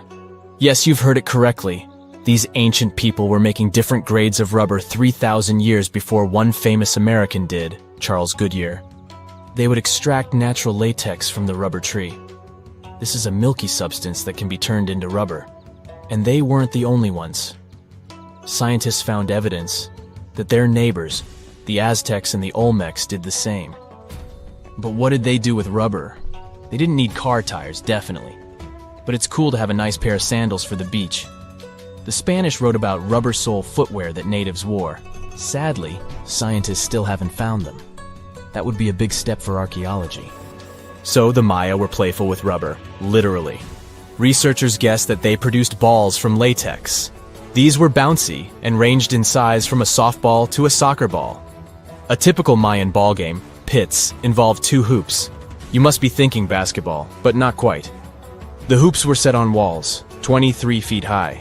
Compare that to the NBA standard of 10 feet. And the hoop was the other way around. There is also a sweet side to the story of the Mayas. These ancient people enjoyed chocolate. In fact, the modern word chocolate probably comes from their language, xocolotl. This meant bitter water. Okay, you get the bitter part, but why water? The Mayas didn't produce chocolate in the form we know it today. They didn't make bars of chocolate, they drank it. Smashed cocoa beans made for excellent drinks. The Mayas perfected the mixture over time and even added spices. Anyone up for a fiery chocolate drink with stew peppers and cornmeal? Who knows, maybe this beverage actually tasted well. Cocoa beans were sacred and used as a currency. Researchers believe all social classes got to enjoy it. Free chocolate for all sounds nice even today. But where did the Mayas get clean water for their cocoa drinks? From the oldest known filtration system in the Western Hemisphere. It was based on zeolite. These are minerals that contain aluminum and silicone compounds. And guess what? Modern air and water purifiers still use this material. Mayan tech wins yet again. Back in Europe, Roger Bacon developed a sand filtration system in 1627, some 1,800 years after the Mayas. But what about regions without rivers, lakes, or springs? Mayan engineers had it all figured out. Rainwater. They would carve out large reservoirs in the limestone bedrock. Then, they would coat these underground caves with a layer of a watertight material. The final step was to make small channels that collected water from the hills above. Scientists estimated that just one of these reservoirs could hold on average 10,000 gallons of rainwater, enough to fill 55 modern hot tubs. Back in December 2012, a lot of people were freaking out over the idea that the world might end in some catastrophic event. And it was all thanks to the famous Maya calendar.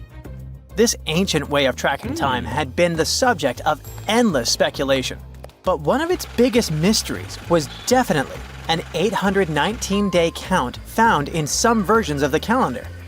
No one could explain why it was there or how it worked, until recently, when a group of researchers from Cambridge might have finally cracked the code. First things first, how does the Maya calendar work?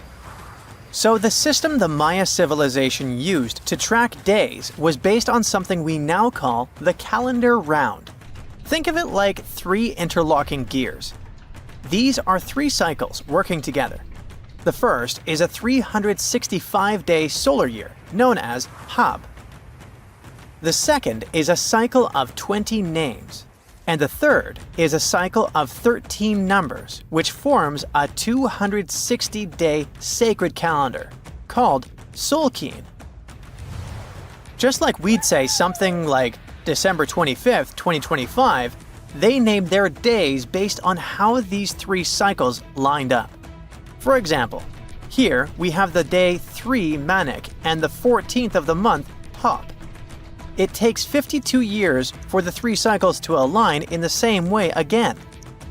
After that, the days start repeating. But this is where things start to get more complicated and mysterious. On some Mayan monuments, we have also found enigmatic inscriptions pointing to the existence of another cycle, the 819-day count. There are about 20 examples of these inscriptions, mostly found in places like Palenque and Yaxchilan in Mexico. So it didn't seem random at all, and this calendar must have been hiding a big secret. Early research showed that the 819-day cycle was represented by one of 4 colors and the cardinal directions associated with them. Black was tied to the west, red to the east, white to the north, and yellow to the south. Researchers also discovered that this period of time could be broken down into 3 smaller cycles. One of 9 days, one of 7 days, and one of 13 days. Multiply them together, and you'd get 819 days. Pretty cool, but why did they do that? This color scheme and the 3 cycles seemed like a basic level of interpretation, and experts were pretty sure its real purpose was still hidden from us. Another thing researchers noticed is that this strange count of days was mostly shown using a Y glyph, followed by a number. But in some cases, they also added a glyph representing Kawil. This was a powerful Maya deity, often associated with creation and lightning. He was usually symbolized by a torch coming out of his forehead, representing the spark of life. But in the 90s, a study suggested that when Kawil's inscription showed smoke and fire coming from his forehead, it could actually represent the planets Jupiter or Saturn, or maybe even both. Wait, that means that the 819 days count could be linked to both planets in some way. From there, research focused on figuring out what that link might be. The first conclusion is that this calendar might have helped the Maya track the movements of those planets in some way. Then they started noticing something interesting. These cycles could be specifically tied to the synodic periods of Jupiter and Saturn. By synodic periods, we mean the time it takes for a celestial body, like a planet, to return to the same or nearly the same position as seen from Earth. While this possibility was pretty exciting, something didn't quite add up. Each planet moves very differently, and trying to fit multiple planets into an 819-day span just didn't seem to work. In other words, this 4-part color-coded calendar system was simply too short to align perfectly with the synodic periods of the visible planets. So it looks like we're back to square one. This mystery had people scratching their heads for ages, until 2023, when specialists realized they might have been looking at it all wrong. Researchers actually needed to shift their perspective. Instead of seeing this system as 819 days, they needed to consider the number as representing timelines. And this period of time could be just a small part of a much, much bigger calendar. You see, as we said earlier, this cycle seemed to track the period when a planet became visible to people on Earth. To prove that these 819 cycles were timelines, not actual days, researchers needed a planet that could serve as a starting point to back up their theory. In this case, it was Mercury. And there's a pretty simple reason for that. Mercury's synodic period is 117 days, which fits perfectly into the calendar count. I mean, if you take 1819 and divide by 117, you get the number 7. So, Mercury is the only visible planet whose synodic cycle fits neatly into this period as whole numbers. Perfect. Now they had a solid starting point.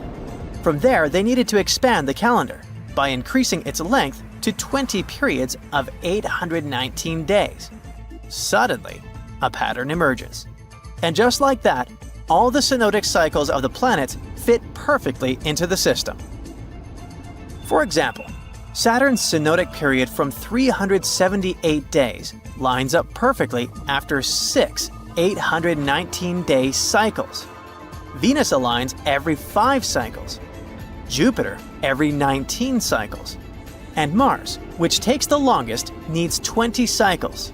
In other words, it takes about 45 years for Mars to align with the synodic periods of all visible planets. So, this is how researchers determined that the ancient civilization wasn't referring to days, but rather to timelines. The Maya astronomers came up with this count as part of a larger calendar system of 20 periods. But then a question comes up. Why was studying the synodic period so important to the Maya? Well, we don't have super specific answers about this mysterious calendar yet. But what we can say for sure is that the Maya truly believed in the powerful influence of the cosmos on daily life. So maybe they wanted to analyze how the movements of all the visible planets lined up with their other calendars. Of course, this system is just one part of the Maya's amazing and advanced understanding of astrology. And it wasn't just about using astrological cycles for planting and harvesting. They also had crazy specific knowledge, like how to predict solar eclipses. Archaeologists believe the Maya connection to the stars is reflected in the ruins of their world. Take the famous pyramid in the ancient city of Chichen Itza, located in Mexico's Yucatan Peninsula. If you look closely at the base of its staircase, you will see a snake's head carved in stone. But here's the coolest part. During the spring and fall equinoxes, when day and night are exactly the same length, the sun casts sharp, triangular shadows on the staircase. It creates the illusion of a snake slithering down the steps. Another example of how they use their knowledge of astronomy in their temples is in Tikal, Guatemala. Built around year 1 of the Common Era, this pyramid is considered one of the Mayas' earliest astronomical complexes. And its alignment and orientation allowed them to track and calculate solstices and equinoxes with incredible precision. The Maya were skilled skywatchers. Just like we have modern-day high-tech observatories with round domes, they had something similar. Meet El Caracol. The name means snail in Spanish and refers to the spiral staircase inside the tower. Built around 906 Common Era, it was the perfect place to observe all the changes in the sky and track the movements of the sun, moon, planets, and stars. Unlike us today, with our telescopes, satellites, and advanced tools, the Maya relied entirely on naked eye observation, and that makes their achievements even more incredible. Imagine working 7 days a week on a large-scale construction site. You, along with thousands of others, carry millions of stone blocks and put them on top of each other according to a complex system. You work without modern construction equipment. You have no air conditioning or constant access to water. It's so hot outside that you can fry eggs on the road. You've been building the pyramid for decades, and now, when it's finally done, you enjoy the result of the colossal work of thousands of people. You're looking at a giant cultural monument of global value that will freeze in time and amaze people for tens of thousands of years. A few thousand years have passed. People in the 21st century see the pyramids and are like, wow, I can't believe humans have built this. Yeah, the people who built the pyramids wouldn't have appreciated such a theory. But actually, there are reasons to believe that people built it using some fantastic technology. From the outside, it seems the Great Pyramids are just big triangles of stone. People just put some heavy blocks on top of each other, and that's it. In fact, the design seems too perfect to be true. The pyramid consists of more than 2 million blocks. They lay so close to each other and are so even that you couldn't squeeze even a thin sheet of paper between them. Scientists still can't figure out the exact technology for building the Egyptian pyramids. One of the biggest and most famous is the Great Pyramid of Giza. This huge construction, well known all over the world, has one big secret. There should be a capstone on top of the pyramid. It's a triangular-shaped stone block, a small pyramid on top of a huge one. It's also called a pyramidion. The builders of ancient Egypt made it out of granite and limestone and covered it with gold. No records or old drawings prove that there was a pyramidion at the top of the Great Pyramid of Giza. But there's another ancient Egyptian structure with such a triangle, the Red Pyramid. It was built before the Great One, and its capstone has survived to this day. Archaeologists have found and reconstructed it. But where could the capstone of the Great Pyramid be? It's a mystery that still has no answer. Some are sure that some thieves have stolen it from the top. Maybe they just climbed up and pushed the pyramidion down. It makes perfect sense. The capstone was probably the most valuable element of the pyramid. Many scientists and archaeologists still don't know its exact purpose. Some believe that this peak covered with gold glorified the pharaohs. The capstone reflected moonlight at night and illuminated the entire space around it. During the day, the capstone reflected sunlight with its shiny surface. You could have noticed it from afar. The top of the pyramid was a kind of guiding star for lost travelers. All other stone blocks of the pyramid consist of limestone. people polished them to make them look shiny. In the past, they were even glowing and reflected light. You could see glowing pyramids from space, although they looked like tiny lights. Over thousands of years, winds, sandstorms, and rains have changed the pyramid's appearance. If people had taken care of them all this time, they would have looked like something out of science fiction movies, or the pyramids from Las Vegas. But unfortunately, we will never see their original appearance. Some archaeologists and scientists believe that the capstone could absorb the sun's energy and distribute it evenly throughout the pyramid. No one knows precisely why the Egyptians needed this technology.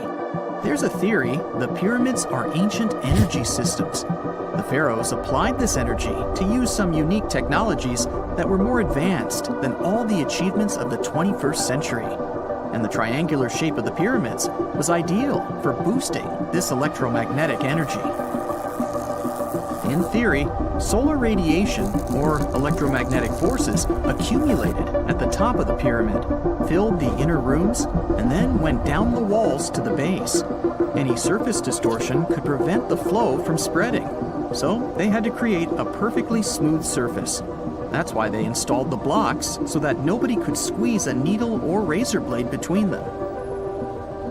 Many people believe in this theory because they built the pyramids from limestone. This material can hold energy inside itself. In the inner part, they created granite deposits to cause air ionization, that is, to create an electric charge. They also dug channels under the pyramid for water to transmit electricity. And at the top, they put a gold capstone, the best conductor of electricity. So, this is how you get a great power generator. Different cultures used similar technologies to create electricity all over the world. But these are all theories. If it had been working, humanity would have used these technologies today. There are mentions of the metal industry, chemistry, engineering, physics, mathematics, and astronomy in some ancient records. Most scientists don't believe in all these things. We know the detailed stages of the technology's development in different cultures. In the 21st century, scientists, historians, and anthropologists can track the evolution of all modern devices. If people had created some technological inventions in ancient times, the history of the world would have looked different. Perhaps all the achievements of antiquity could have been wiped off the face of the earth by global cataclysms, and it can happen to us. Just imagine how people would dig up a laptop in 5,000 years.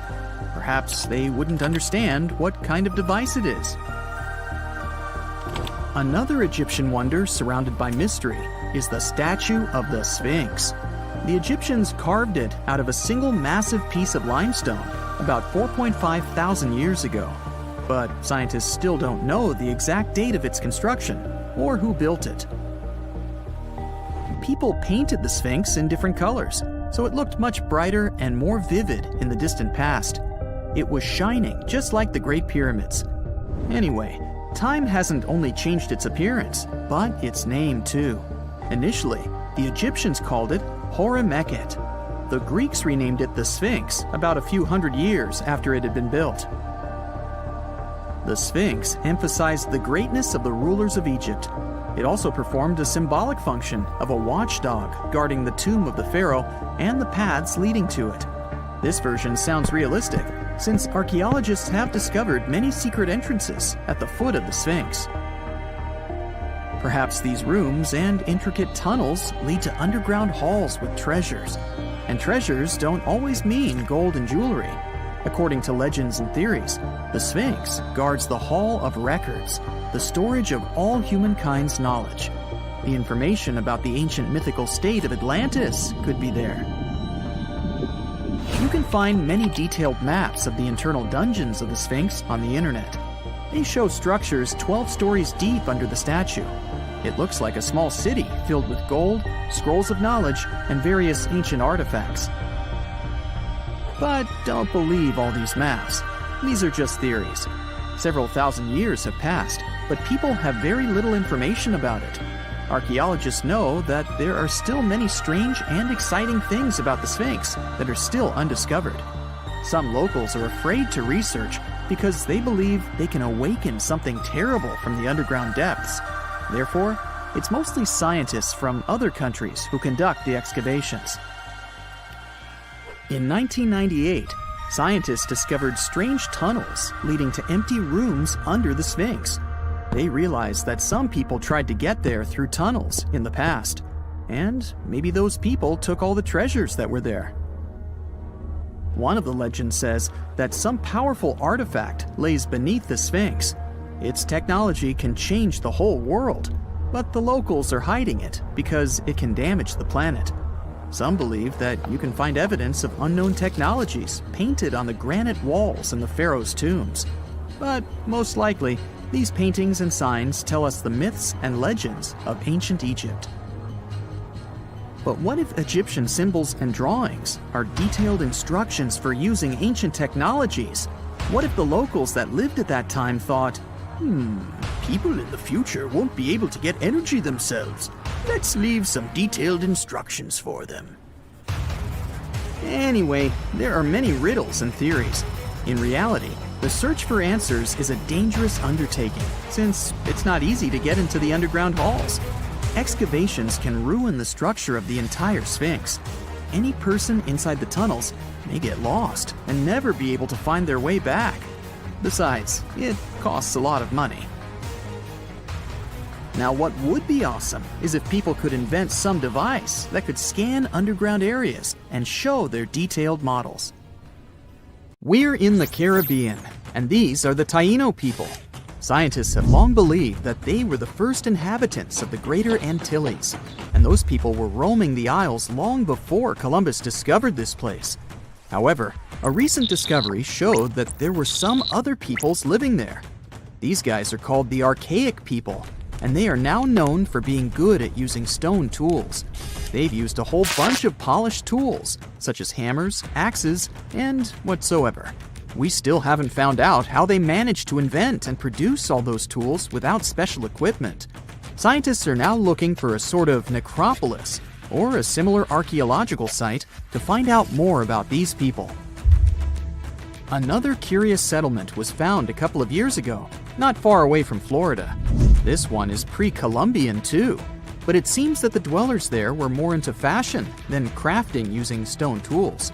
The scientists discovered a complex of 37 oyster shell rings. There were many households with these rings, and the locals would produce beads from the shells of most to manifest their power or wealth. Sometimes archaeologists manage to discover whole cities. This is exactly what Eleni Korka, an archaeologist from Greece, did.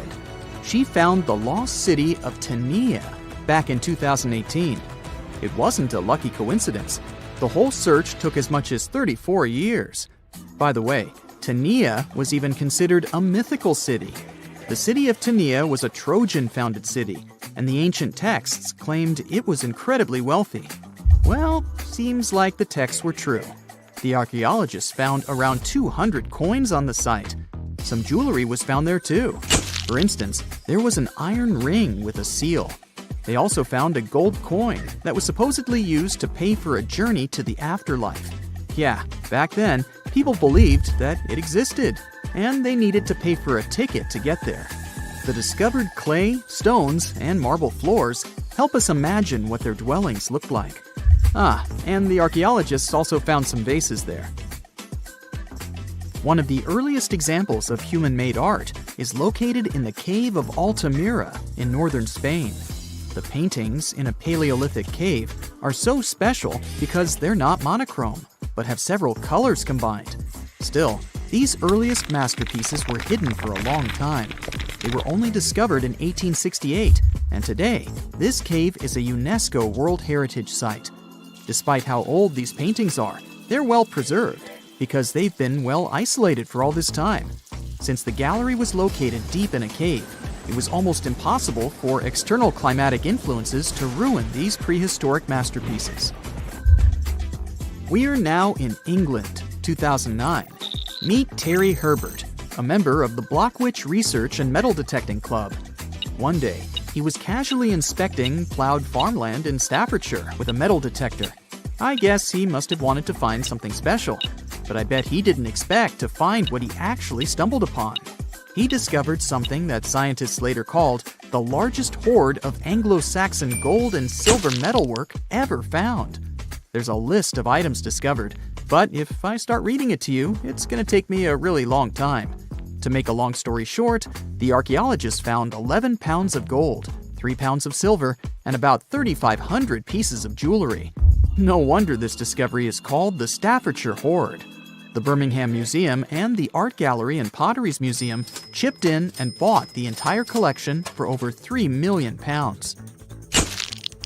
Messages in a bottle are a famous cultural phenomenon we often see in movies, but it turns out this method of preserving letters is quite efficient.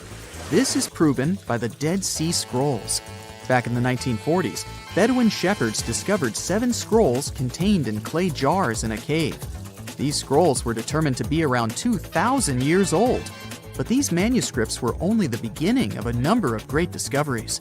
The Bedouins sold these manuscripts, but people continued finding more. The last discovery took place in 2021, and who knows, maybe there's more to find.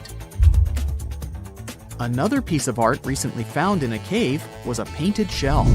This fossil was discovered in northern Italy, and scientists believe such fossils were collected by Neanderthals. This find is curious for a reason. Neanderthals are believed to have been quite primitive, but this shell proves the opposite. Back in 2004, Robert Muckle, an archaeology professor, heard about a peculiar site hidden in the forest of the North Shore Mountains of British Columbia. Robert knew that a few old cans and a saw blade had been found there. This place was believed to be a sort of logging camp, but a thorough excavation that took 14 years to complete revealed something different. Turns out, it wasn't a logging camp, but a long-lost Japanese settlement. The archaeologists found around 1,000 items, such as white and blue rice bowls, teapots, pocket watches, sake bottles, and buttons. The ceramics weren't that well preserved, so they only discovered hundreds of fragments. In one of his interviews, Robert mentioned that they also found remnants of a bathhouse. The community that lived there was pretty small, since there were only about 14 houses found. The scientists believe that they must have lived there in secret. People have changed their preferences over the centuries. Fashion has certainly changed, and our houses too, not to mention our technologies. But there's one thing for sure that's been unchanged: our love for food. Scientists managed to discover some of the oldest examples of people's favorite food. They inspected some ancient pottery and managed to find traces of best-loved food dating back to around 2000 BCE. It all happened in Sicily. And guess what that food was? No, it wasn't pizza or pasta, but olive oil. And there's more. Researchers from Egypt discovered some lumpy substance in some ancient pottery, which turned out to be cheese. It dates back to the 13th century BCE. I guess it didn't smell nice, since that cheese is estimated to be over 3,000 years old and was bacteria-ridden. Cool fact here, this cheese must have been quite exquisite. After studying it, scientists came to the conclusion that it was cooked with a variety of milks. They claim ancient people used a mixture of cow's milk and sheep or goat's milk. You probably thought, hey, you mentioned olive oil and cheese, but what about bread? Sure, bread is inseparable from almost any culture, and different people have had their own type of bread. And there's scientific proof that bread was one of the first dishes people learned how to cook. A group of archaeologists found some bread that was over 14,000 years old. 14,400 years old to be precise. What's weird is that people back then weren't familiar with agriculture. They were hunters. And technically, this old bread predates the age of agriculture by 4,000 years. Yeah, there's still much to learn about the ancient world. Here comes the, not the sun, and the Beatles song, but here comes the bonus fact. And right, it's about the Beatles. Yeah, I know, they're not exactly new. The band was formed in 1960. But not all of our facts have to be thousands of years old to be cool. Back in 1966, the Beatles did a live performance of their song Paperback Writer on the TV program Top of the Pops. The BBC somehow didn't record the performance, and all the fans were sure it was lost. Nope. Turns out that David Chandler, a fan of the Beatles, recorded the show with his personal camera. It was long forgotten and stored in the attic for many years. The recording was rediscovered in 2019. I guess that's a pretty cool find. Ever since Plato wrote about the allegory of Atlantis, humanity has been fascinated with the possibility of the discovery of a thriving underwater civilization. Fancy joining me on a trip to a few historic underwater sites? Let's see what we can find out about ancient civilizations. The first one on our list is what is being called the underwater Stonehenge. Scientists have recently discovered a mysterious pile of cairns that stretch for miles under the shimmering waters of Lake Constance at the borders of Switzerland, Germany, and Austria. Archaeologists began to explore the site back in 2015, and they haven't been able to understand yet what it was actually used for. What they do know is that there is a 12-mile line of 170 human-made stone cairns under Lake Constance. Scientists say this was most likely the result of a combined work of several villages. The cairn site was probably used for some collective purpose. The formations are huge. Some of them are several dozen feet wide. The most amazing discovery so far is that the site dates back to around 5,500 years ago. Now, what were we humans doing back then? We were living in the prime years of the so-called Stone Age. We were beginning to make artifacts from stone and use them to hunt and eat. Can you imagine what a knife and fork might have looked like back in those days? It's no coincidence that scientists call this site the underwater Stonehenge, though. Both sites are believed to have been built around the same period of time. You see, Stonehenge dates back to around 3100 BCE. Both sites carry the distinct characteristic of stone monuments built in a circle. Not to mention the fact that scientists also haven't figured out why on earth our early ancestors would feel the need to build a monument such as Stonehenge. Well, the mystery of Lake Constance hasn't been solved yet. Who were the Neolithic people from this area? And for what purpose did they go through such an amount of work and effort to build this huge stone site? Next, we're taking you on a tour of the Ryukyu Islands just off the coast of Japan. You're diving deep down to an archaeological site.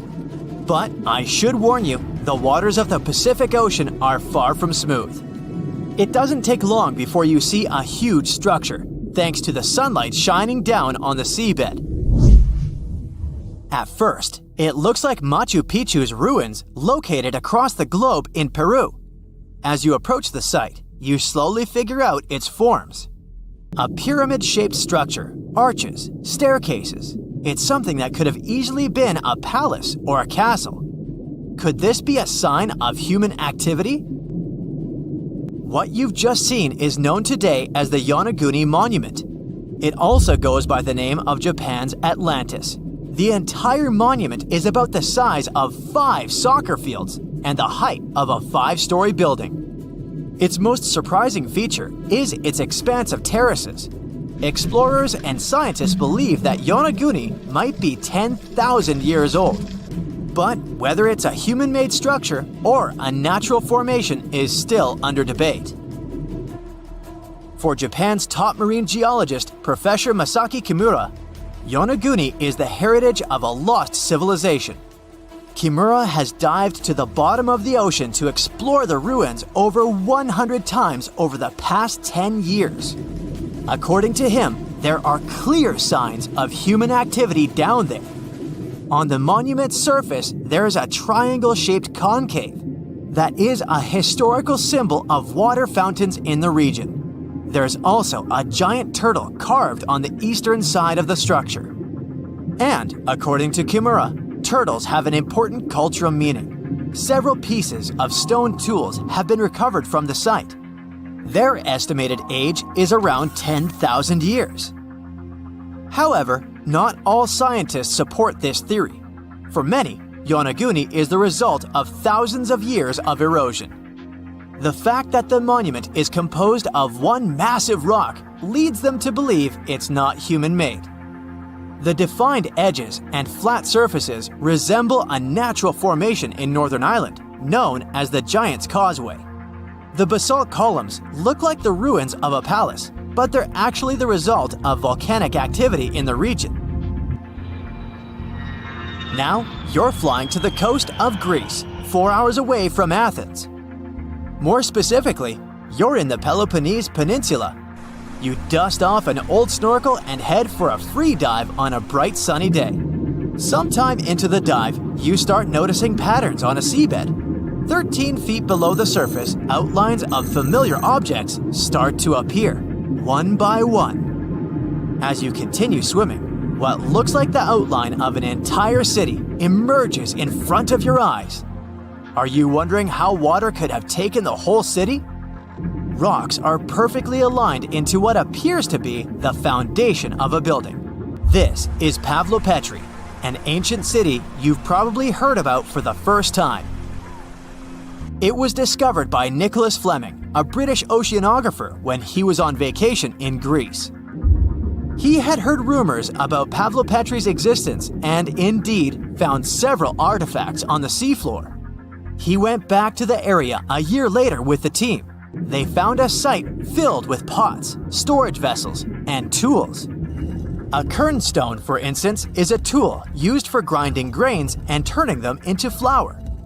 Multiple amphoras indicate that this settlement dates back to the Bronze Age, 5,500 years ago, when people started living in towns. The settlement is believed to have existed for over 2,400 years. Today, Pavlopetri is considered the oldest submerged town ever discovered, and what's impressive is that it wasn't a simple village. It was a vibrant port city with stone buildings, a marketplace, streets, and even squares. The next stop on our voyage is one of today's most famous underwater cities that has been turned into an archaeological park. The city of Port Royal in Jamaica exists only below the surface, but in 1692 it was one of the wealthiest cities in the Western Hemisphere. Port Royal was the center of the British Empire at the time and an important trade city that attracted people from all over the region. It was also home to real-life pirates of the Caribbean. On the morning of June 7, 1692, the people of Port Royal met a different fate than they had probably expected. The city woke up shaking. People were thrown out of their beds by the power of a massive earthquake, ranking 7.5 on a Richter scale. One survivor said he had seen Earth opening up and swallowing the whole town. What he said could be true, as the city was mainly built on sand. The ground swallowed buildings, roads, you name it. Geysers erupted, and finally, waves as big as 10-story buildings hit the city. About 33 acres of the city disappeared under the water. Amazingly, most of its 17th century remains are still in good condition under 40 feet of water. Archaeologists have found taverns, storage rooms, kitchens, and recreational buildings used for diverse purposes. You can also see a grand lion statue, a submerged bridge, and many picturesque arches. Of course, I saved the best for last: India. Just off its coast lies another sunken marvel. A site known as the Lost City of Cambay is located in the Gulf with a similar name. It remained undiscovered until 2001, when the National Institute of Ocean Technology made a routine water assessment. With the help of sonar technology, which sends a wave sound to the bottom of the sea, they found something far beneath the surface. Images showed well-defined geometric shapes spread along a 5-mile stretch. The remains date to more than 9,500 years ago, meaning this civilization was lost at around the end of the Ice Age. Debris recovered from the site included construction material, pottery, beads, sculptures, and even bones. Scientists argue whether these artifacts are indeed from the site, but if they truly are, then the